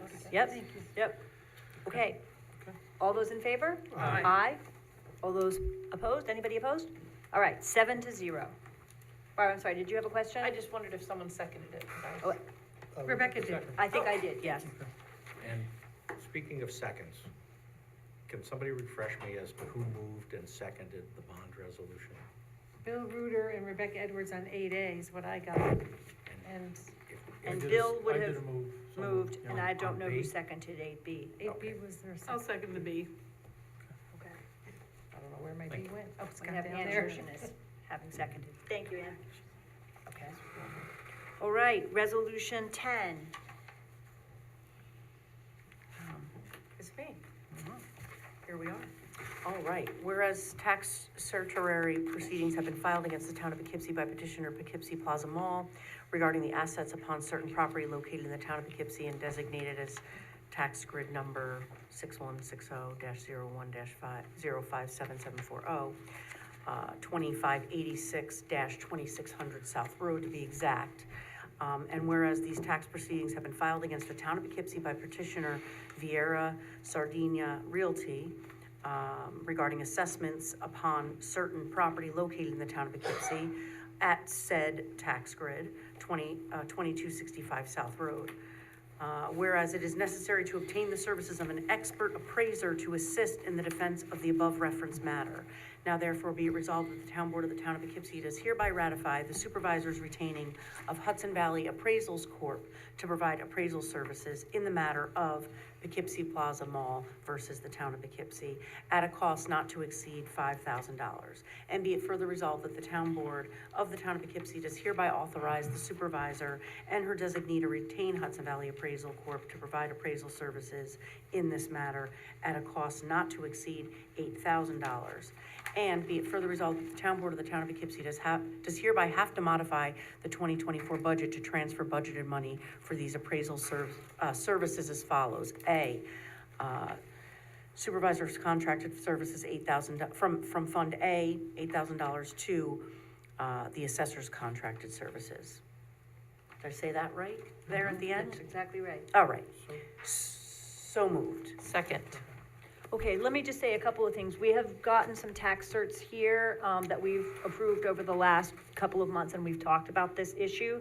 The fundamental issue is that to simplify, the town board where the town assessor tells someone, your property's worth $10 million, and they go get an appraisal and says, no, it's actually worth $5 million, and we owe you less taxes. And so how do we respond to that? And I've been in conversation with Jennifer Mund, our assessor, and with Kyle Barnett, who handles tax certs. They're both very good, and we've talked about, are there some ways for us to push back when we have a little bit more, when we have, large companies that are operating in the town come to us and say, we don't owe as many taxes as you say we do. These are two cases that we want to try. The very first step, these are two cases on which we want to experiment and see if we can push back a little bit more and be a little more aggressive in defending the town's assessments. The first step in that process is to get an appraisal assessment. That is, these folks have brought in an appraisal of their property and they say, no, you've said our property is worth this much. We think it's worth a lot less. Here's our evidence. We need to assess that evidence. So the assessor has in her budget money to do one of these, and I'm taking from the supervisor's contracted services some funds to do a second one so that we can see where these two lead us. If we decide that it's worth fighting one of these in court, there would be more costs, and we need to come back and talk about it more. But I will say that I'm really impressed in working with Jennifer Mund and Kyle Barnett, that they are pretty smart about this. It doesn't make sense to go out and fight every single one in court. That's very expensive, but it also doesn't make sense to kind of go, oh, okay, well, sure, you can pay less taxes, right? We're trying to figure out what the midpoint is. So we're going to try to be a little more aggressive, and I trust them to give us good advice about where it's worth taking these and fighting. So to try to get, because anytime someone pays less taxes, that's more of a burden that everybody else has to share. So that's the goal here, and I'm really glad to take some of the supervisor's contracted funds and try to see how this works, and we can, take these two cases and see where we go. Okay? Any other comments, questions? Sure. So, Yeah. is the 5,000 here, should that be 8,000? No, it's two separate ones. It's two separate separate, so cases. there's The 5 and 8. 5,000 was Okay. already in the assessor's budget, but I that gotcha. uses up her whole contracted services budget. So I said I would provide, we found money in the supervisor's contracted services to fight the second one and see where we go. All right. So it does seem like, I don't know, I don't have the case details, obviously, and there are different methodologies. I would, like to see the details out of curiosity, because an assessment methodology is certainly different than an appraisal methodology. So I'm curious as to see why they would intertwine in this matter. I don't know commercial real estate, but do we understand what the total risk is in each of these cases? So if we're spending $8,000, what's the potential loss? in the Well, matter? the potential loss could be $8,000 if the property owner has brought in their appraisal and we assess that appraisal and we say, you know what, I think that we're just gonna stay where we are because this is, they've made a really compelling case. And we won't take this to court. But the potential gain could be considerable, and we're picking cases where we think there's a reasonable chance that we ought to, that it's worth exploring the possibility of a challenge. So when they filed, they didn't come up with an understanding of what it was that they were disputing? So in other words, are they disputing $1 million? Are they disputing a? Oh, the underlying property values, which I Yes. don't have, but I could provide that for you. Right, so that's my question, is we're spending $8,000 to make sure we don't lose a case for $8,000, that might not be the best. Right, no, a lot more than that is at stake, but I would have to go and find the numbers for you, and I'm sorry, I don't have them with me, but I could And get them they for do you. it year after year after year. These are ones that have been longstanding, right? Okay, so But, there's a history behind it. well, if a tax bill's adjusted, then that carries forward into the future as well, but we could try to get some numbers on that. Okay, thank you. Thanks. Anybody else? All those in, any further discussion? I just wanted to say, we've had a lot of tax cert resolutions come up, and each time we've asked, why is this happening? How much money are we giving back? And now we have a chance to fight it, so I'm really happy that we're going after, something that we could just change a little bit and save us some money. Well, and any board members who would like to talk with Jennifer Mond or with Kyle Barnett about this, it might be helpful as this proceeds, to have a conversation with them, Yeah, it is- so that they can keep us abreast of how this goes. Yeah, I like the idea, but I'm curious because there are two different methodologies combined in the assess, so I would like to hear more about that. Okay, So I'll that's make what sure I'm that that asking. happens. Yes, thank you. Absolutely. All those in favor? Aye. Aye. Any opposed? All right, the resolution carries 7-0.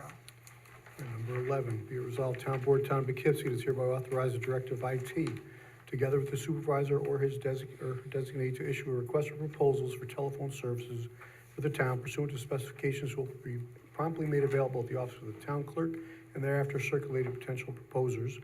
And be it resolved, the Town Board does hereby determine this action is type 2, requiring no environmental review. Be it further resolved, Town Board, Town of Poughkeepsie does hereby reserve the right to accept or reject all proposals in whole or part. So moved.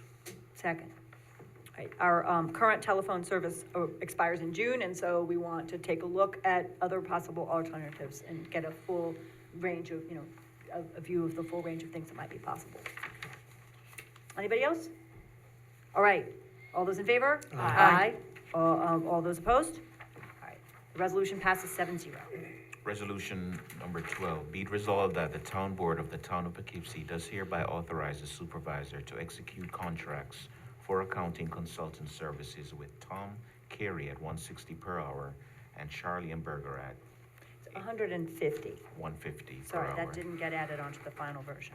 In a form acceptable to the attorney to the town, and be it further resolved that the Town Board of the Town of Poughkeepsie does hereby modify the 2024 budget to transfer funds for these accounting services as follows. Supervisors contracted services, 10,000. Controllers contracted services, 10,000. So moved. Second. Yeah, do we have an idea about how many hours you're thinking of using Charlie Emberger for? I don't. I think that what it should say, actually, I was just looking at the be it further resolved and thinking we should say up to this amount as Okay. follows, or I'm not sure I've got the wording quite right there, but transfer funds up to the following amount Okay. for these accounting services. So if that's a friendly amendment to everybody,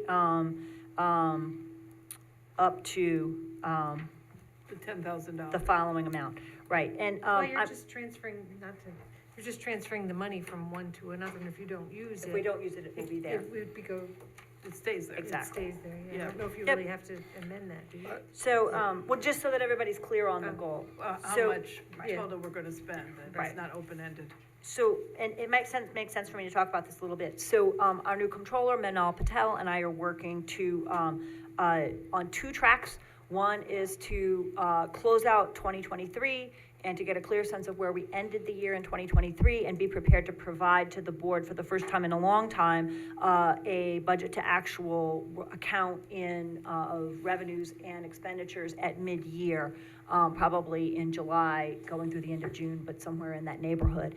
Mr. Emberg's very helpful in helping us go back and make sure we understand everything that's been done over a period of time, and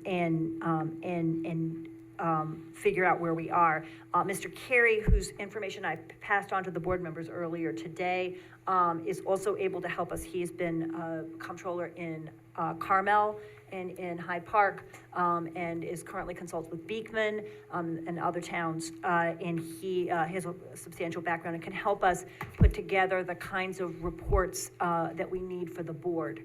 And to make sure that we're doing the proper reporting about, I think that we should be reporting quarterly at least, to the board and to the public on how our finances are unfolding, and to heads of departments as well, so that everybody knows where we are on a quarterly basis. So I think that on that, getting some help from them over the next couple of months will get us to be where we need to be in June and July. I have a These couple. are not ongoing, this is for the next couple of months. Yeah, I have a couple thoughts too. Mhm. And maybe it's for Jim. Bringing Charlie in is probably a slippery slope. I mean, if someone's involved in litigation with the town, can they come back to work here? There's no prohibition that I realize, Mhm. that and it is something that I discussed with the supervisor in advance of this. And so, we made sure, I didn't do it personally and directly, but that the attorney for the town Uh-huh. and also the attorney for Mr. Emberger were advised about this and comfortable enough with it, and that the discussions were to avoid any of the subjects which are contained in Mr. Emberger's lawsuit. But he'll have access to our systems and our, you know. But it's not like he's gonna be left alone with them. Well, why even worry about it? Like, not have him involved, then we wouldn't even have to worry. But he's actually been very helpful. Well, what do you mean helpful? He's already been here? So we have been in conversation with him, and if you. I mean, I know he formerly worked here, but do you mean he's been working here? We allocated money to the comptroller's office a couple of months ago to use for finance, to get going with, to get some financial matters in order. And, we have consulted with him, along with others as a way of figuring out how to get the finances straightened out. He has a long history with the town and has background that other people don't. I don't know if we would quite call it the same as a single source provider, but in a sense he is, because he knows how things have been done in the town for a long time, and it's extremely helpful. Well, if I could, I know Manel has been working with Jessica Servideo very well. I would not want to muddle the waters. I know we want to support her and get her training going. I think we should concentrate more on getting Jessica in, because she's more current and up to date than Charlie.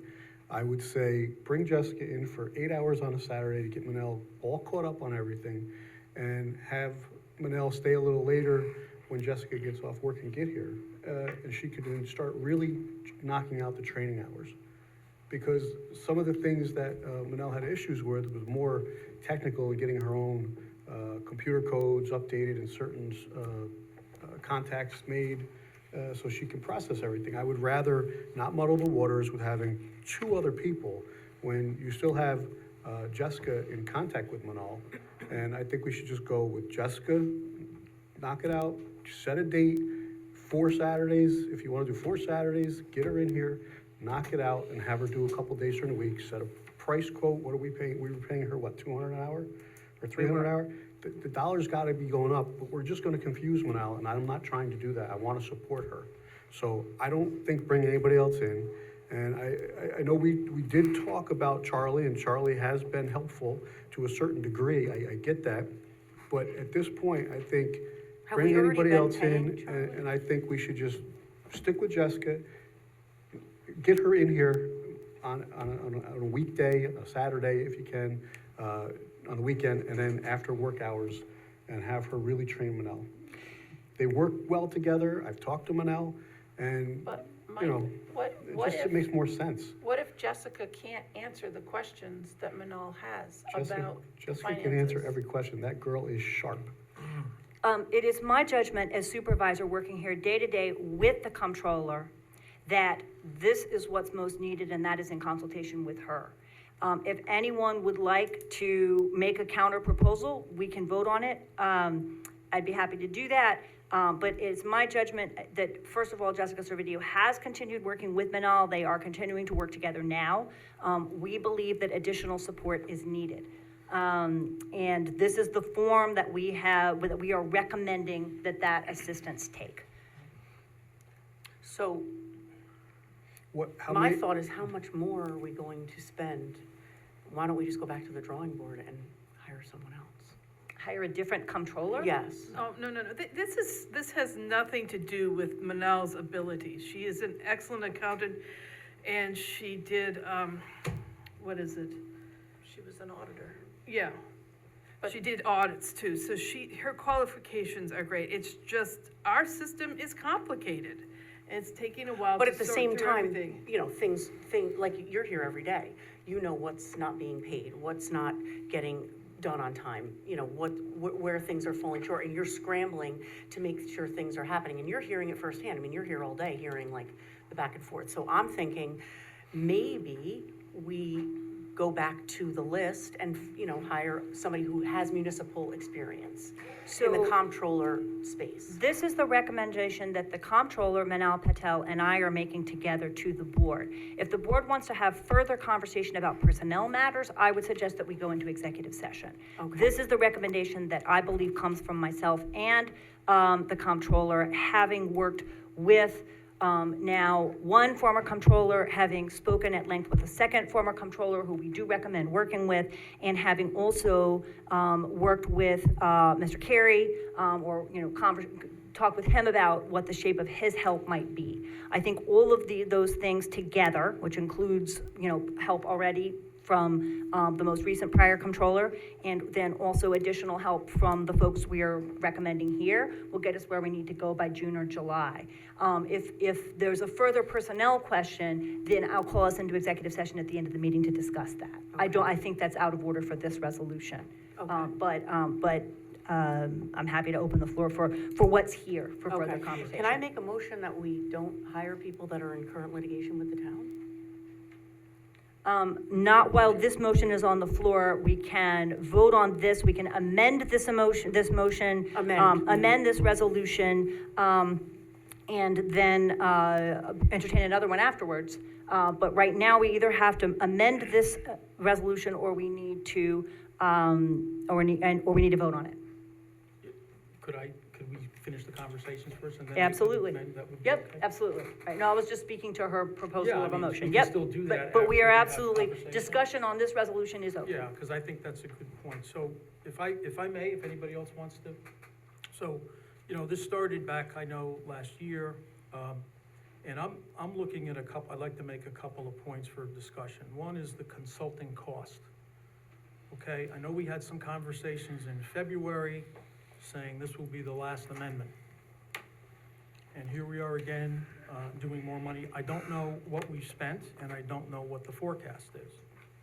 I do appreciate Supervisor Edwards' this list, which at least this time outlines the roles and responsibilities of what Charlie and Tom may be doing. One of the things in particular, closing out the books for 2023. My opinion with that is that's a February to do. All right, we shouldn't be in April closing out 2023. So, and there's also, what else you've described here is very good, but it's the basic comptroller duties of what the person we've hired for. Other training and help, I know we've discussed the Association of Towns training. New York Comptroller's Office has a lot of training that we can do. So there are some different options. I will say that in my experience, I've had private business, I've worked for other companies. I would never hire an employee who has quit, or certainly we've had an active legal, case against, or they have an actual case against us. This is an active legal matter. So, to the point of sensitive information, he does have access to sensitive information. I think the original dispute was that he quit, and there was some missing, benefits, which should be accounted for by the comptroller. I'm not sure that that's accurate. He did Okay. retire at the He end. retired. He So retired. He did not okay. quit. But my He point resigned is, earlier. my point is, it's never a good practice to hire somebody back who leaves or retires, and under the circumstance, there's an active lawsuit. And just to say this, to the whole board, this is our responsibility. Adequate financial oversight is our responsibility, okay? And I appreciate the supervisor's comment, and I don't care what we did last year or the year before on this board. All right, we should be getting monthly reports. If we want to do it quarterly, fine. And they should be bank recs, income and expenses, invoices paid. Are all our invoices, have they been paid timely? All our taxes received? Do we have any issues with that? It falls upon us. It falls upon us as a board. It's April, and we don't have a report.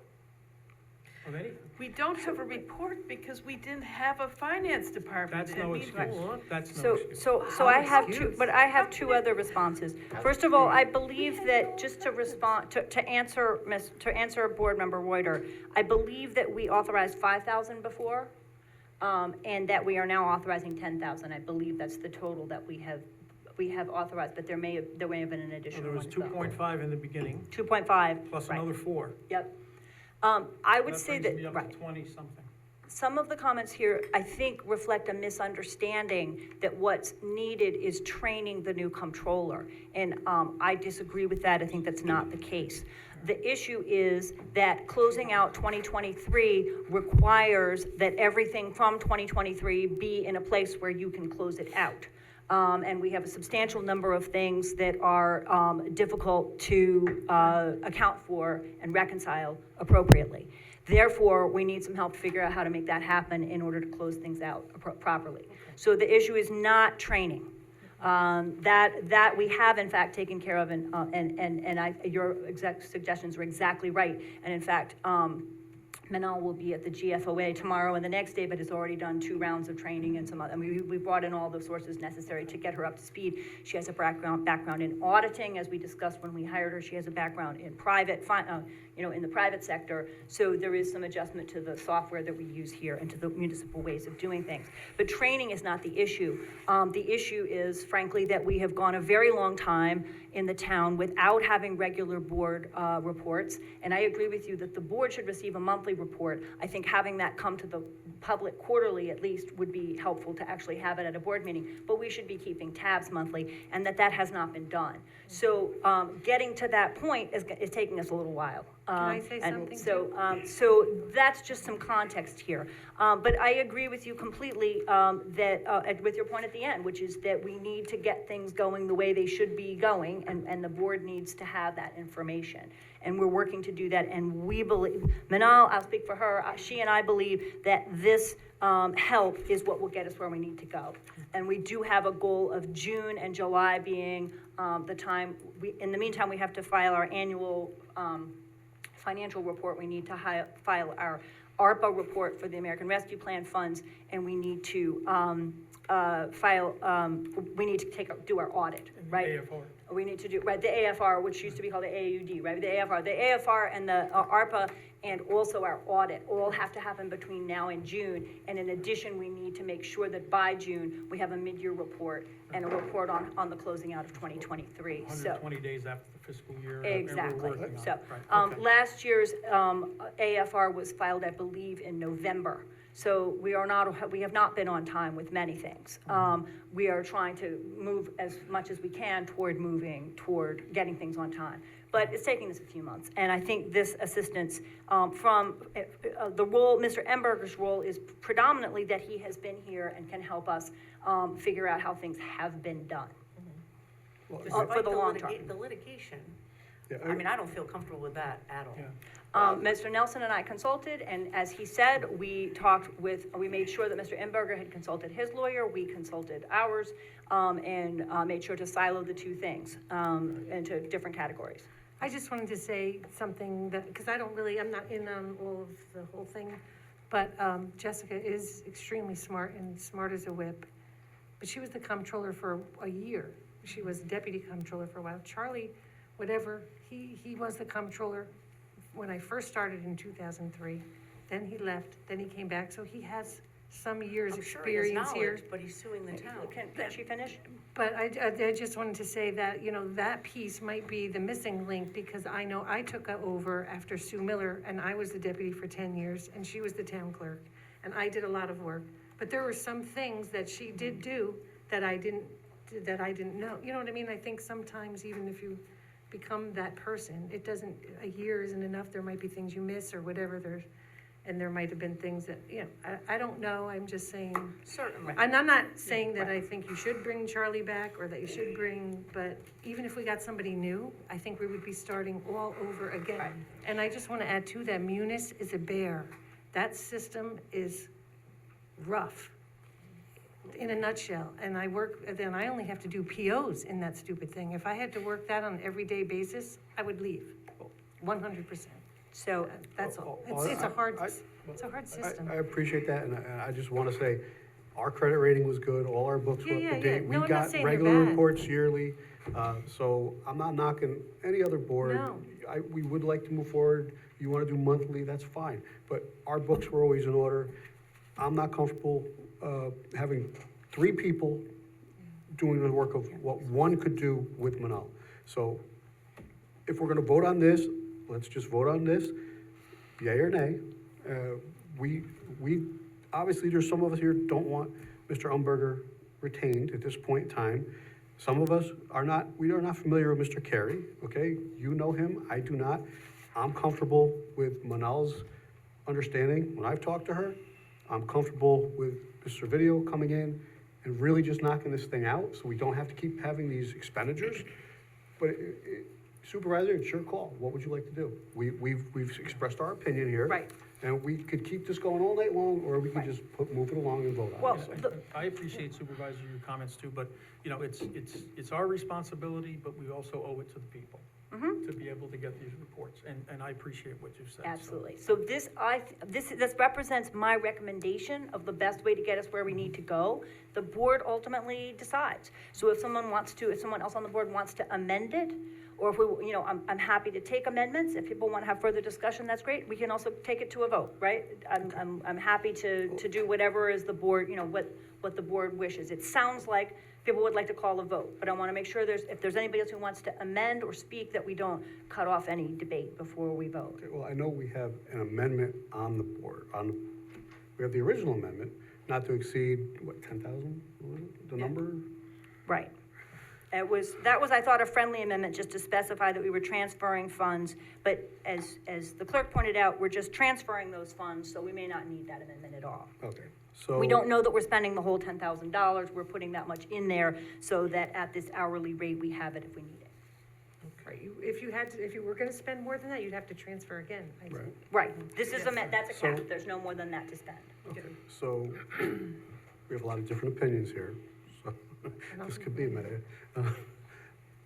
I think we have to vote on that amendment first. However, the names in I this, I'm I not withdraw comfortable that with. amendment. I believe that it's not necessary, so we'll withdraw that. So we're with the resolution as it stands.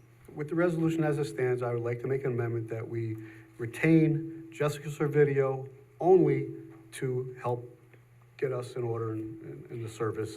And you could set an hourly, so many hours, Saturdays where she could do a good 8 hours, and then whatever time after 4 o'clock when she could get here for a specified amount of time, and leave it at that. So I would take that to be amendment that removes the wording with Tom Carey at $160 per hour and Charlie Benberger at $150 per hour, and substitutes the language with Jessica Servideo at $200 per hour, which has been her rate and continues to be her rate working with Manal now. She's working with her again, I believe, coming up. And that's the amendment as I would read it, right? To replace yes. from with Tom Carey to the end of $150 per hour to with Jessica Servideo at $200 per hour. Is that the amendment, right? That would be the amendment, yes. Okay, is there a second to that amendment? All right, there's no second. So, are there any further amendments? I mean, is this where I would say, can we no longer hire people that are in current litigation with the town? Is that, Basically, my amendment was taking those 2 gentlemen out. Yeah, but I don't, yes, that's one piece. I mean, I don't know if Jessica's the right person either. so is it your intention to make a motion about Moving forward. Right. Moving forward, I just does not sit well with me for 1 second that we would hire somebody that is actively suing the town. That makes no sense to me. So I would just, moving forward, could we not consider people that are in?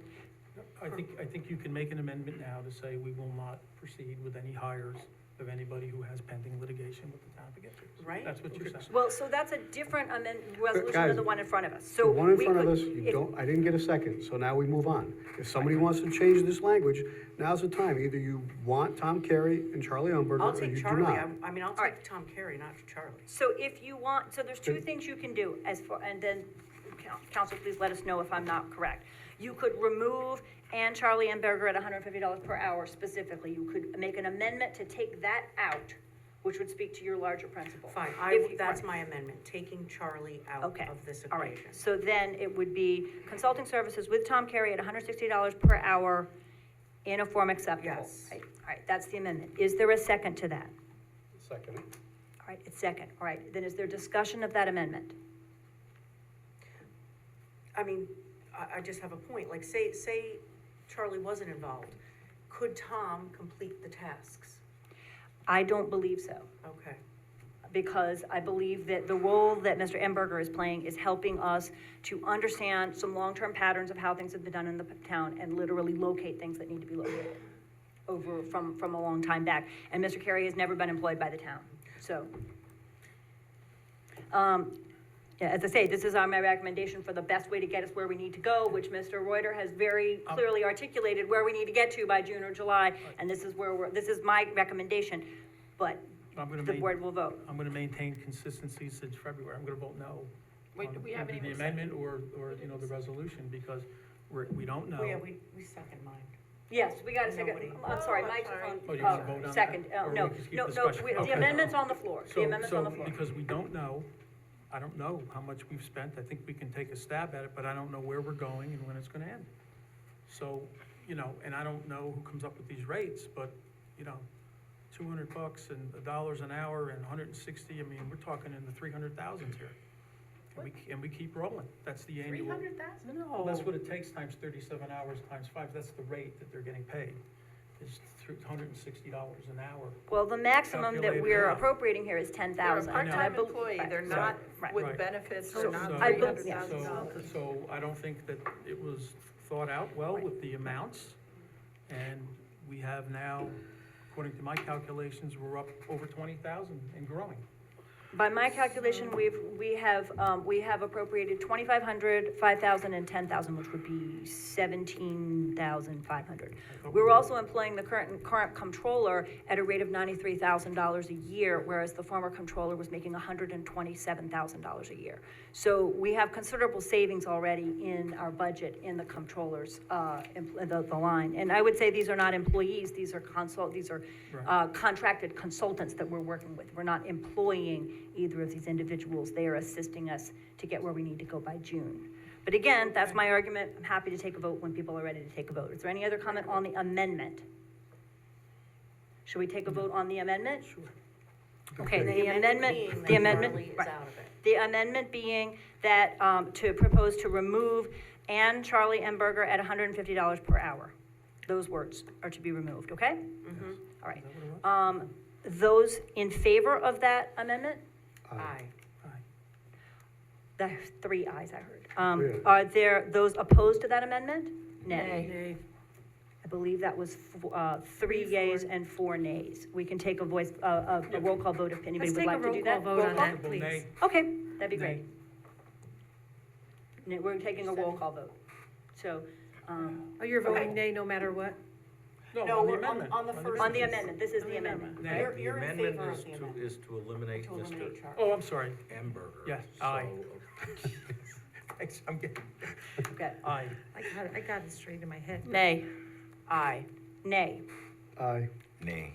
Nay, 4-3. 4-3. Nay, so Okay. that doesn't pass, so do you want to vote on the original resolution? I think we should unless there's any further comment. Then let's vote on the resolution as it stands. Bill? Nay. Barb? Aye. Nay. Rebecca? Aye. Mike? Nay. Aye. Aye. 4-3. Thank you very much. Okay, so number 13 is next. Yes. Be resolved, the Town Board of the Town of Poughkeepsie does hereby accept the minutes for the following 2024 Town Board meetings to wit: February 21st, 2024 Town Board meeting, March 6th, 2024 Town Board meeting, March 20th, 2024 Town Board meeting. So moved. Second. All those in favor? Aye. Aye. Opposed? All right, 7-0. So I have some event correspondence that I'm gonna go through really quick. And before I do that, I just wanted to make an announcement. I'll be sending out a gov delivery that the town clerk's office is gonna be closed next Monday, Tuesday, and Wednesday. There's the town clerk convention up in Saratoga, and I'm gonna be taking my staff to train them. since I am nearing retirement in the next upcoming years or so. And it's important that they go. And so the office is going to be closed during that time. We have some illness, and so just to prepare that somebody might not be back, we're just going to make sure that, people are aware that we're going to be most likely closed on those days. Thank you. Okay, and that is the 22nd, 23rd, and 24th.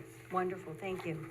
And so the correspondence that I have is I have a Vassar College firework display for the alumni and alum reunion fireworks display. It's going to be held on May 31st at 9 o'clock. I have a Marist College fireworks display for the College River Fest, and that's going to be held on April 26th at approximately 9 o'clock. And both of those things are just for the college. They're not open to the public. Of course, we can enjoy their fireworks from rooftops around.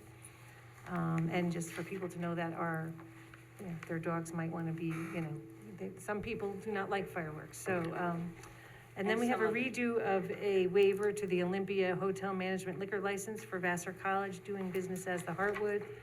They changed things up because they will have recorded music in addition to live music. And they corrected the floors of the building that the establishment will be located on. So they just made an amendment to the liquor license, so I just have to do a new waiver on that. And that's all I have so far for this year. Okay, fabulous. All right, we have Can I some- say one more thing real quick? Yes, of course.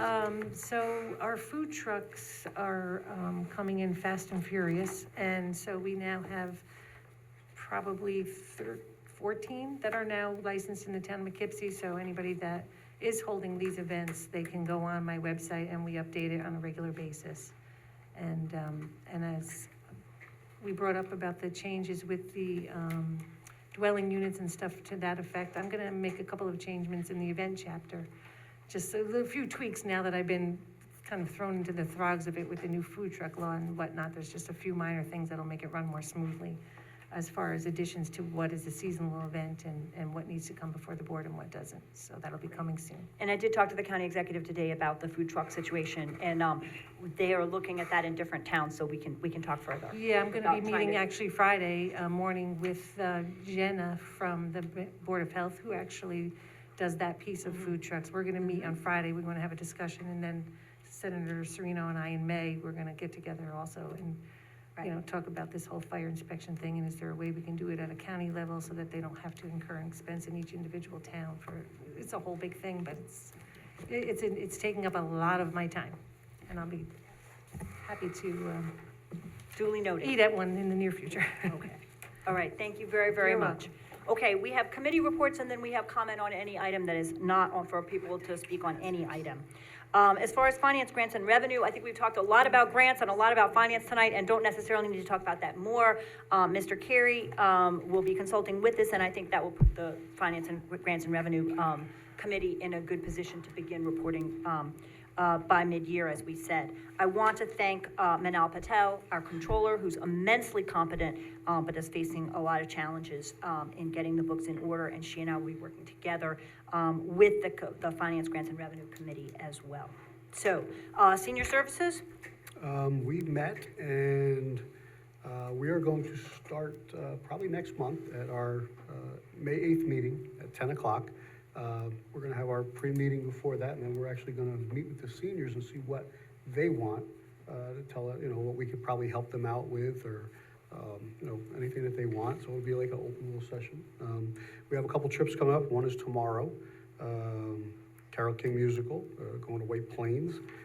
We have Golden Girls Dorothy's Wedding coming up on 5/23 at the Mid-Hudson Convention Center. Anybody who wants to go, the rates are on the website.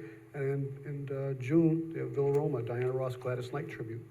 And it's for adults, and everybody should have a good time. But other than that, we've met, we've trying to help get things speed along a little bit, and find out what our seniors want and what we can do to make it better for them.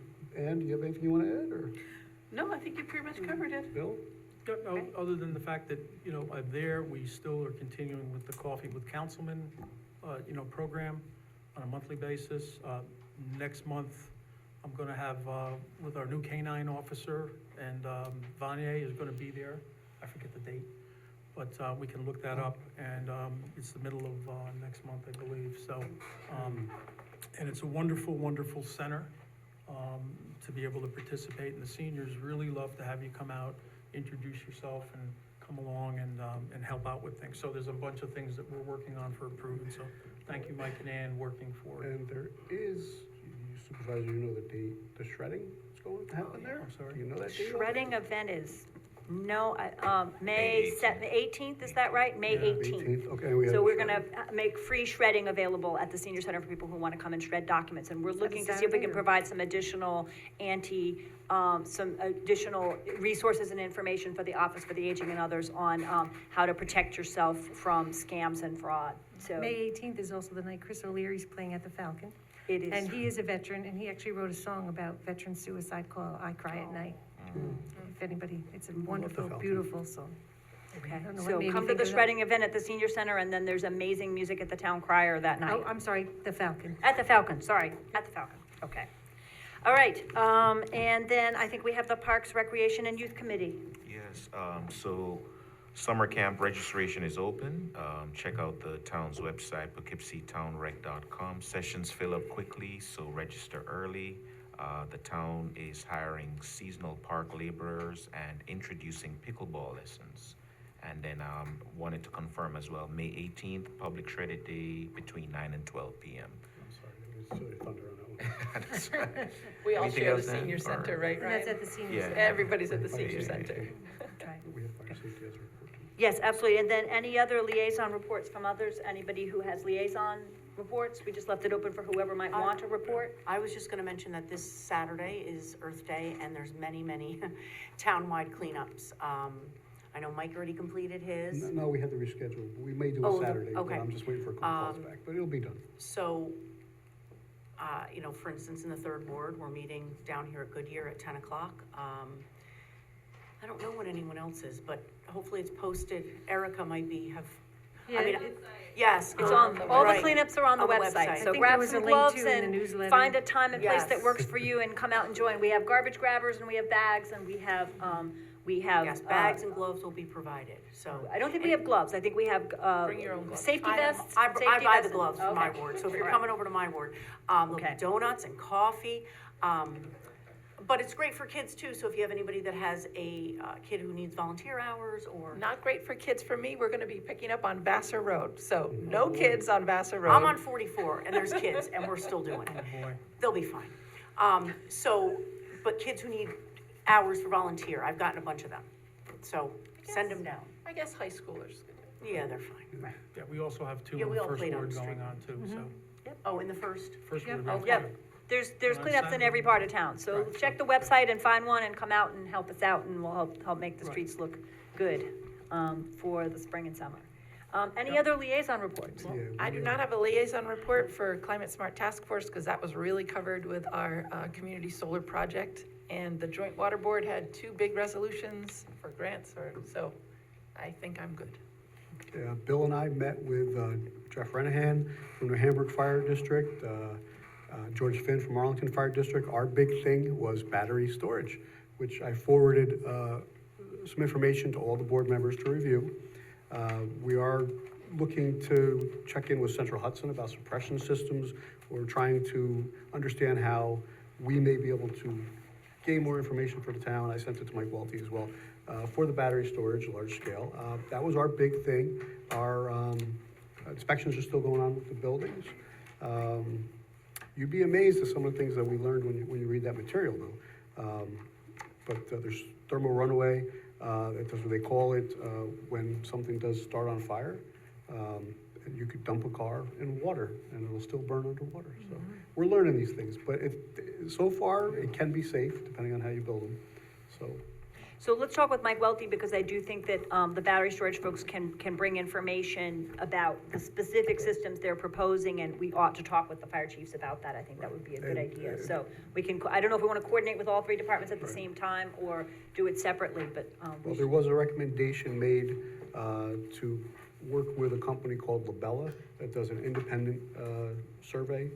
They'll come in and the CERTA pays for them, so it would be no cost to the town to give us a third-party review. And I did reach out to them, and they're gonna send us some information that I'll share with the board, and we'll make a determination if we wanna see them at a committee of the whole. Who was that recommendation from? Labella, and they're paid by the CERTA. Right, but who's recommending Labella? Is it is it The one of the fire chiefs? One of the fire chiefs, yes. One, is it, let's talk afterwards, but Okay. it's not the fire, is it the fire advisory board as a whole, or is it a single fire chief who's recommending Well, the it? fire chief said this is a company that does these sort of things. We said, we would like to have an independent, somebody independent to come in and give us some information. So, we don't want to go with, obviously, the guy that's building it. So you don't want to be negative, so you want to see, an independent third party.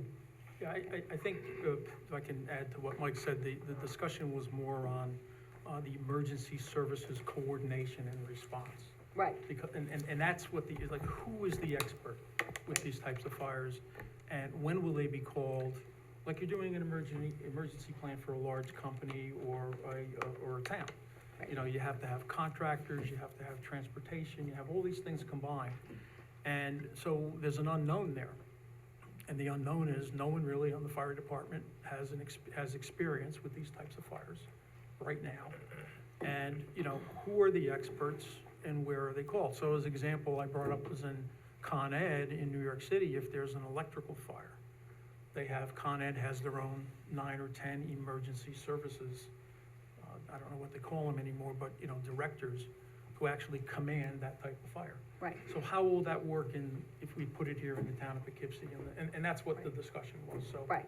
So I think just talking with NYSERDA makes sense, and definitely coordinating to make sure that all the fire chiefs are comfortable with what's proposed. Right. So we'll do that, we'll work on that. And Mike Welty can help us maybe with that. Okay, good. Any other liaison reports? I do. Okay, I'm a marriage officer, and just want to let everybody know, I don't remember the date, but we had our first marriage right here, my first marriage right here in the town of Poughkeepsie, and it was a wonderful experience, and I encourage anybody who wants to get married to come see Ann and I, and we'll give you a nice ceremony. And But they first have to get their license. I want to thank Felicia Yes. Salvatore, because when I got there, all the paperwork was completed, and I hope I did the last part right. I actually was on vacation, Right, but you had it already stamped. yes.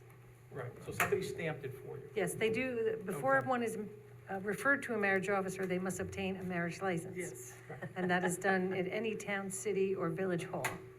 so what we should say is those interested in marrying should see the town clerk first. Yes. And then the That's town right. clerk can And we refer have them been to our marriage extremely officer. busy the She last gave 2 me a whole weeks with sheet, and if I appointments. didn't There you have go. that sheet, remember that whole thing you took with circles? and Oh, yeah, I everything? gave you the Yeah, cheat sheet. And I said, well, wait a minute now, here's what I need, and Felicia already had it, they already came in with it, and I checked it, and it worked very well, so thank you. You missed your chance. We met on Valentine's Day, and we could have had this whole conversation on Valentine's Day, right? There we go. Okay, Thank you. any other liaison reports? All right, then I would move that we go, that we suspend the rules for anyone who might want to, comment on any issue that they want to bring before the board, for up to 3 minutes. So moved. Second. All those in favor? Aye. Any opposed? I have a Okay. gentleman there in the front row, Mr. Savino. Okay. Come on up, it's your time. This is Jay. Did I say it right, Jay Servino? Yes. Yes. Okay. Welcome. Good evening. My name is Jay Savino. I live up on Ireland Drive, and I apologize for the work closed. We got delayed a little bit because my entire road was closed off all day, and I'm just finishing up. My issue is with the assessor's office down the hall. Regarding the partial tax exemption for senior citizens. I don't know if you're familiar with everything. I'm a little cavatost about that, as we say in Sicilian. I have, this goes back 2 or 3 times.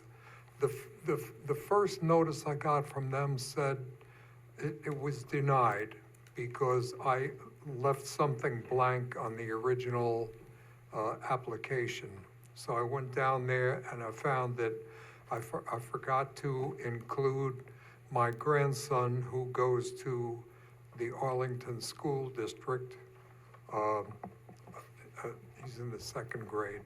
Anyway, so I filled that in, and they looked it over, and I showed them his birth certificate and everything. They said, great, okay, you're all set, no problem. Then, a couple of days later, I got a call from them saying that the application has been submitted. Then I got this in the mail saying that my application has been denied.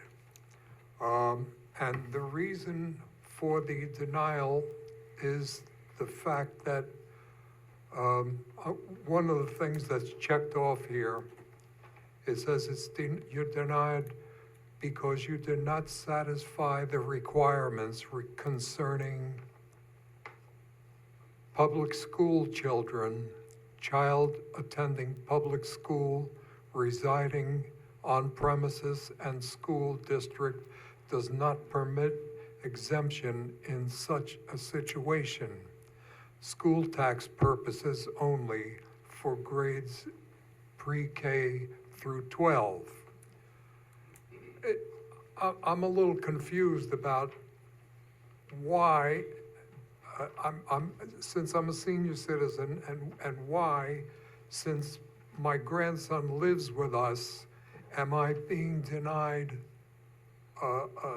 the exemption for senior citizens on this? Did you talk to the assessor's office about it?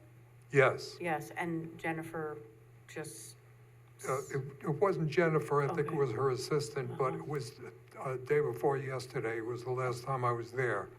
And the answer they gave me was,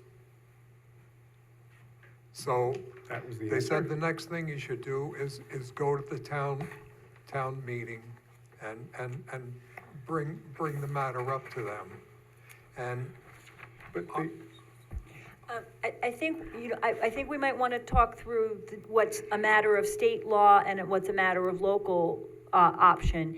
And I'd like to see if we could maybe coordinate and talk with the assessor Yes. and have a further conversation. So I'm not sure if Mr. you could leave Savino. your email or your phone number, or we could find a way to follow up the conversation and I get will some reach out to you. clarification. well, yes, I'm gonna do some digging. I got a little bit more information about that. So I They- think best you and I should talk one-off about this, like I'll call you tomorrow to talk about it. This way, I can get all the details and then see if there's any information that I can uncover. I bother you so many you times, don't. Ann, that I forgot. It was one time, They did show me, it was only once. they showed me a chart showing various districts along the thing, including Wappinger Falls, and some things were left blank and some things had a letter after them. The letter after Arlington was letter A, which means nothing to me. The letter after the ones that were accepted under this particular application were followed by the letter E. So they said letters, if you have a letter E after your location, you're okay. The letter A means you're excluded. And I don't understand, it's almost like saying that because I have my grandson living with us for the last 3 years, that we're being denied the application, and It would appear so, and I don't know enough about the law or the exemption status and what criteria you Either me. have to meet. But I'm about to learn about it, so, And do you want to make a copy of that? yes, I was Right. just gonna take a photo of it, and then I was gonna call you tomorrow. So let's see what we can find out from the Okay. assessor's office, and my office is also, I'm very happy to support and try to figure out if we can find an answer for you, all right? very good. Okay. Yeah, thank you. Thanks very Thank much you. for Thank bringing it you to our all very attention. much. Absolutely. Mr. Savino, I'll meet you in the lobby. Okay. Anybody else? Anybody else who would like to speak? We have Gina Klein here, I think. And then if anybody who's on Zoom would like to speak, you can also raise your hand online, on Zoom, so we know that you're in line to speak, if there is anyone who'd like to speak to any issue. Gina, go ahead. As many of you may know, the City of Kingston Fire Department assumed in-house responsibility for EMS services as of January 1st, 2024, due to issues with the cost of services delivered by private companies. Recently, I was shocked to see a headline stating that Kingston will be billing insurance companies for those services. How could they do that? I have always understood that fire departments or fire districts were prohibited from directly charging for the services they provided. So I got to work and did a little investigating to find out how Kingston could do this. I learned that New York State passed legislation in 2022 permitting fire departments and fire districts to bill for EMS services. Per the Association of Fire Districts of the State of New York, quote, on April 9th, 2022, Governor Kathy Hochul signed into law the 2022-2023 New York State Budget, Part KK of this legislation, amended Section 209-B of the General Municipal Law to allow fire departments previously not permitted to bill for ambulance services to begin doing so for a 4-year period beginning July 8th, 2022. I didn't have any recollection of hearing anything about this at the Arlington Fire District budget hearing in the fall. My memory's not so good, so maybe I remembered this wrong. Do they even know? She passed Based something. on information provided to me today via telephone, neither the Fairview or the Arlington Fire Districts are billing for EMS services. The Association of Fire Districts of the State of New York further writes, quote, will billing for EMS calls result in my volunteer department causing financial hardship for our citizens? No, billing for EMS transports relieves financial hardship by recovering health insurance monies that citizens already pay for. Fire departments that choose not to bill may be leaving dollars on the table and asking citizens to make up the difference through fire taxes or donations. I would like to ask this town board to find out why our fire districts are not billing for EMS services and reducing fire district taxes. I think this is another example of why the town board should establish a committee to study the delivery of emergency services and the taxes imposed on our property owners by our fire districts. Thank you. Thank you very much. I'll just say that I am meeting with the county executive tomorrow morning about EMS services, and I'll see what I'll see what I can do to find some information and bring it back. Thank you. Anyone else speaking who wanted to speak? Yes.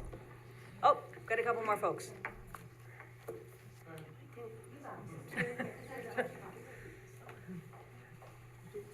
I wanted to thank Ann for mentioning about the cleanups.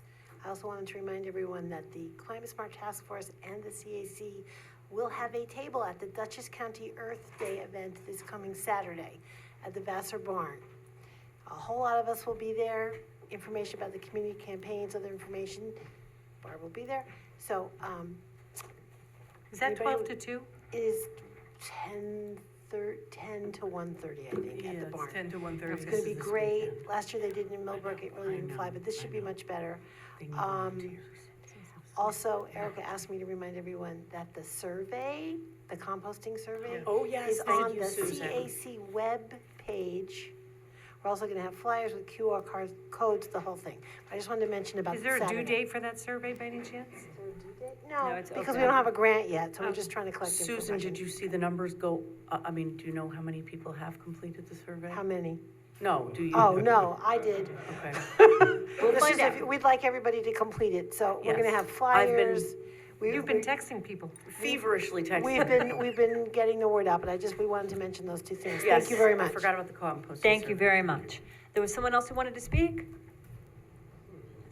Come forward.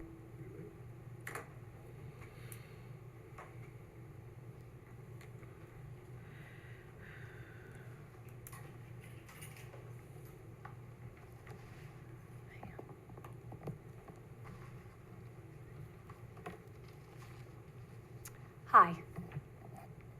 My name is Barbara Helm, and I live in Dutchess County, town of Poughkeepsie, and I have been a resident for New York State for 42 years. I'm a volunteer with the New York Citizens Audit, not a spokesperson.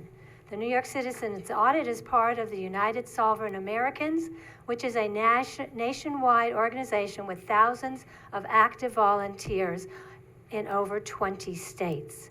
Today I come to you as a concerned citizen, sharing alarming information about our state voters database, uncovered through thousands of hours of research conducted by our highly qualified and credentialed data team.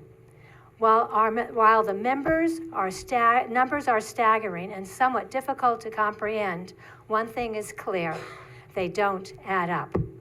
Just like your checkbook must balance, or the town must balance their accounts, so must our votes.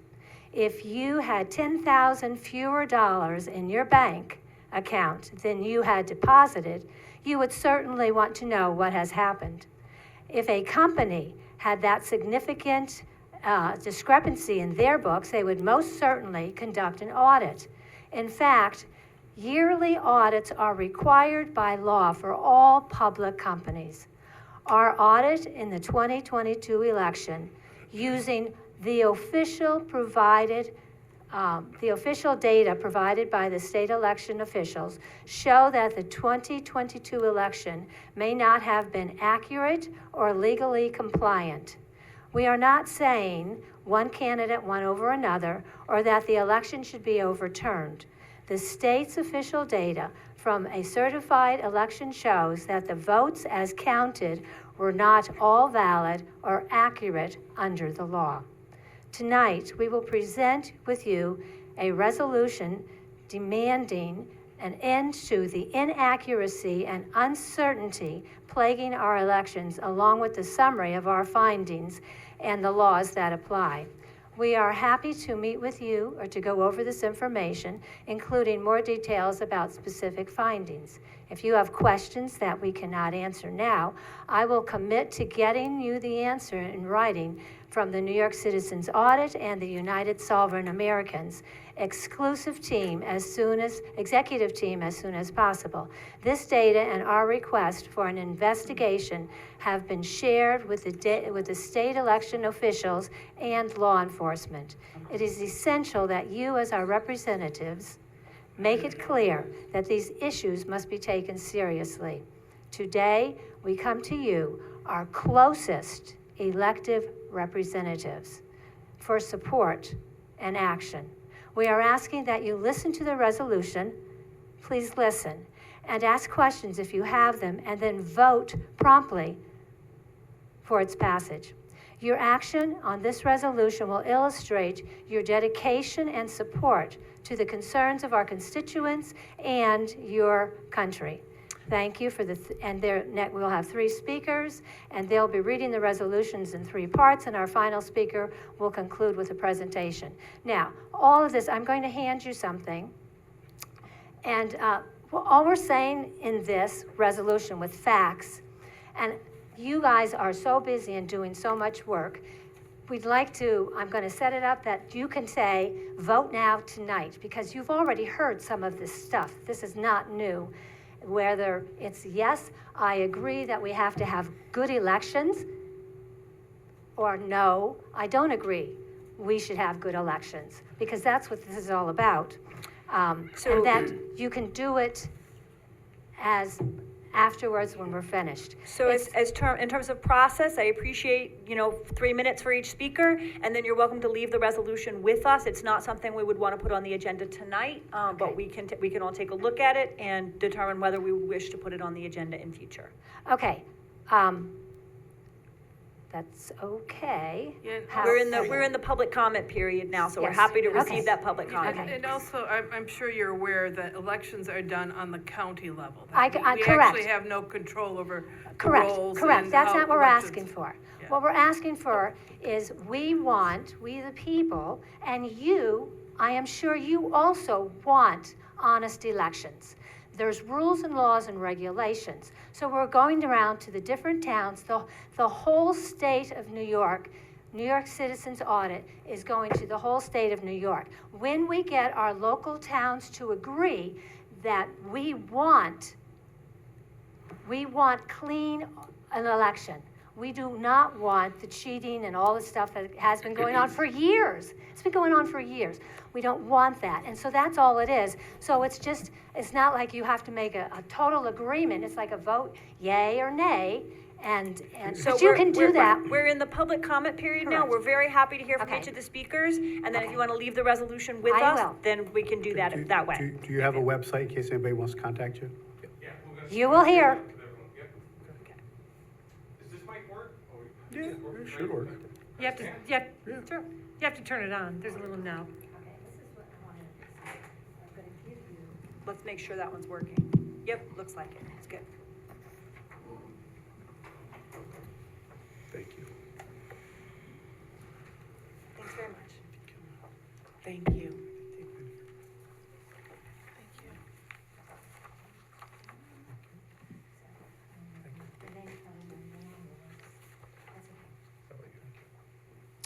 Good evening. My name is Carmine Mortuano. I'm a Dutchess County resident. Resolution for a legally valid 2024 general election. Whereas it is a recognized civil right in the United States for every citizen to have free and fair elections. And the right of suffrage can be denied by debasement or dilution of the weight of citizens' vote just as effectively as by wholly prohibiting the free exercise of the franchise. Reynolds v. Sims, 377, U.S. Supreme Court, 533, 1964. Whereas it is the duty of the election officials to guarantee our elections are accurate and free from distortion or manipulation. Congress seeks to guard the election of members of Congress. Whereas it is the duty of our election officials to guarantee our elections are accurate and free from distortion or manipulation. Congress seeks to guard the election of members of Congress against any possible unfairness by compelling everyone concerned in holding the election to a strict and scrupulous observance of every duty devolved upon him while so engaged. The evil intent consists in disobedience to the law.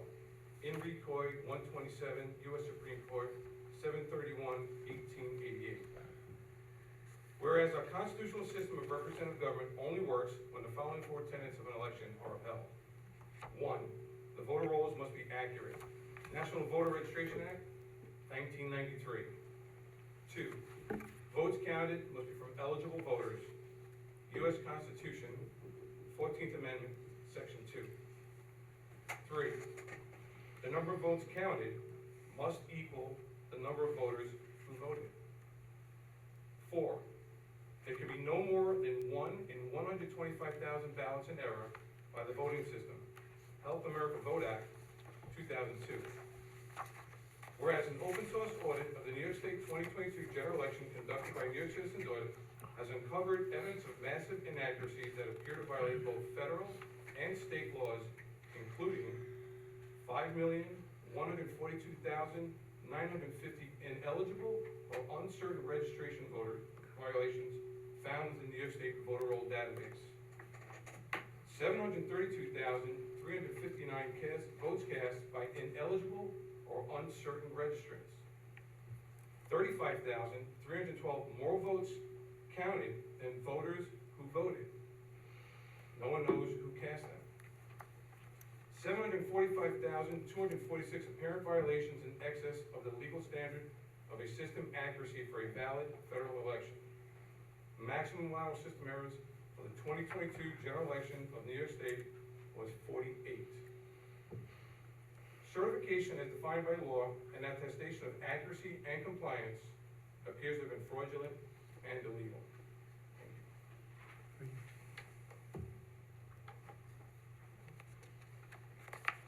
Good evening. My name is Michael Helm, and I live in the town of Poughkeepsie. Whereas these findings trample legal accuracy requirements of the voting system during a federal election. Accuracy is defined as the ability of the system to capture and report the specific selections and absence of selections made by a voter without error. Whereas the intent of the voters must be known factually before certification can be lawfully conducted. Certification of an election that varies from the law is an abridgment of the civil rights of the citizens. A fraud, ab initio, Latin for from the beginning. That's the United States v. Throckmorton, 98 U.S. 61, 1878. Whereas New York's 2022 general election appears to have been invalid, depriving us of the guaranteed protection of our natural rights under a government duly and provably chosen by us, the American people, resulting in incalculable damage to our families, our way of life, and the fabric of these United States. Therefore, we call upon our representatives to provide relief to the people and the assurance of domestic tranquility by joining us in demanding a valid 2024 general election that upholds these existing laws and equitable principles of the law. Number one, proof of citizenship and identity to register and vote, not anonymous attestation. Documented chain of custody on every ballot regardless of entry source, maintained from voter to vote count to final canvas. Secure ballots similar to currency. For imaging technologies used for tabulation, the security features must be verifiable in the image. Voter rolls certified accurate 30 days before the start of early voting. Voters added after that date must bring proof of citizenship, identity, and address in person to a qualified official at each polling place.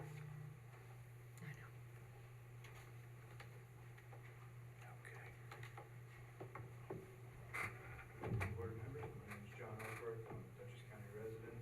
I'm a volunteer for New York Citizens Audit and not a spokesperson.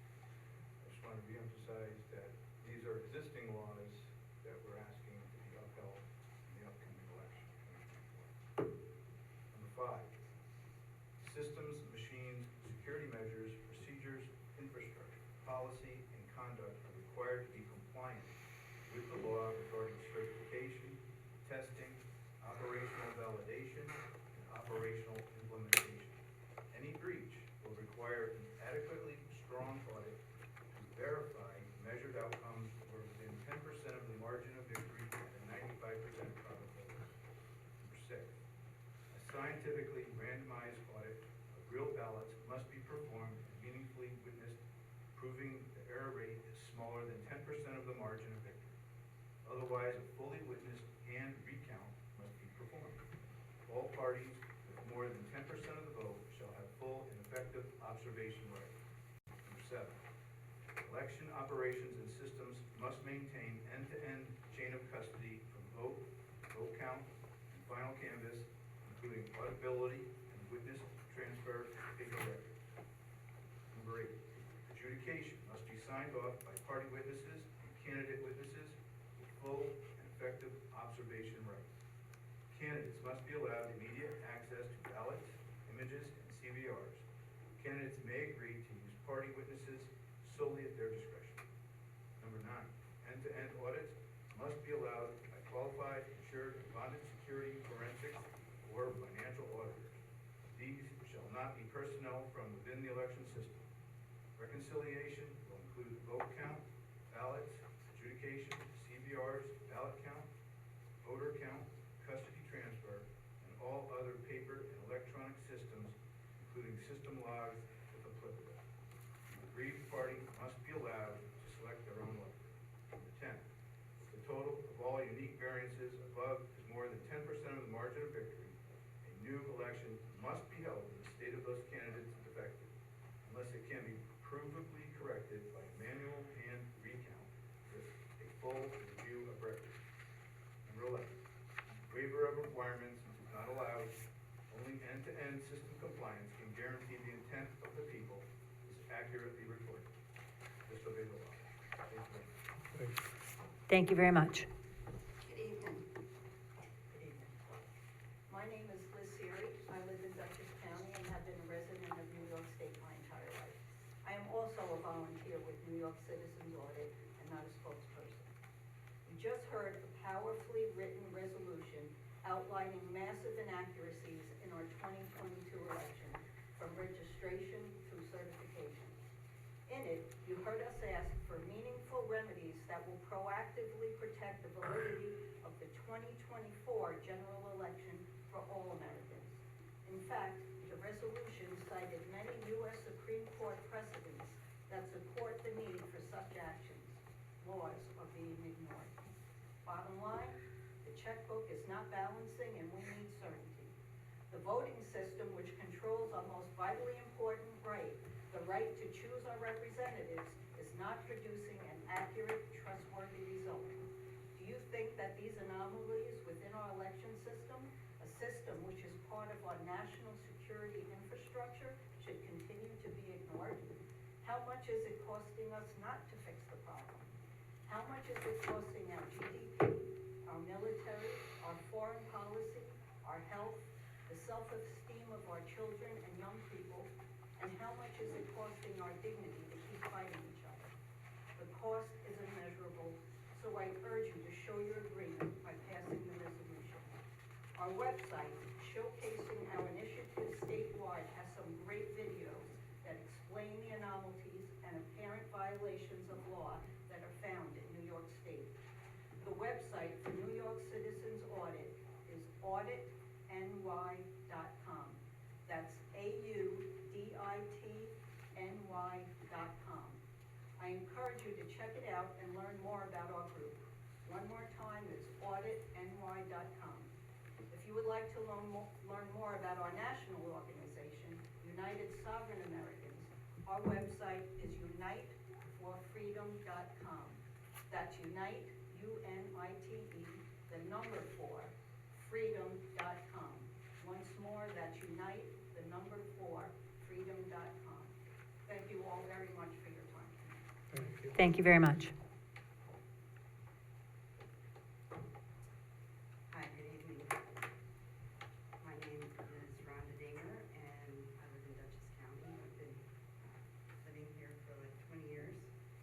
I'm also a volunteer and non-official spokesperson with New York Citizens Audit.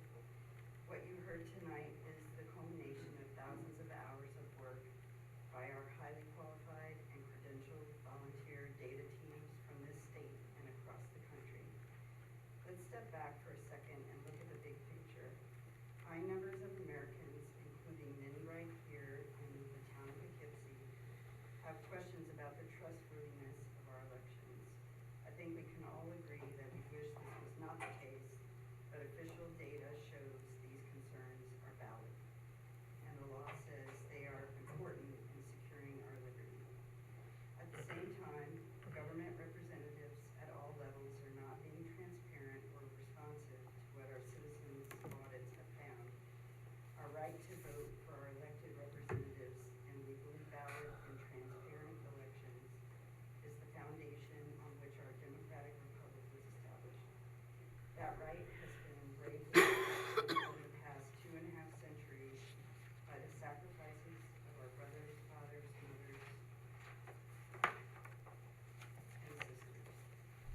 Thank you very much.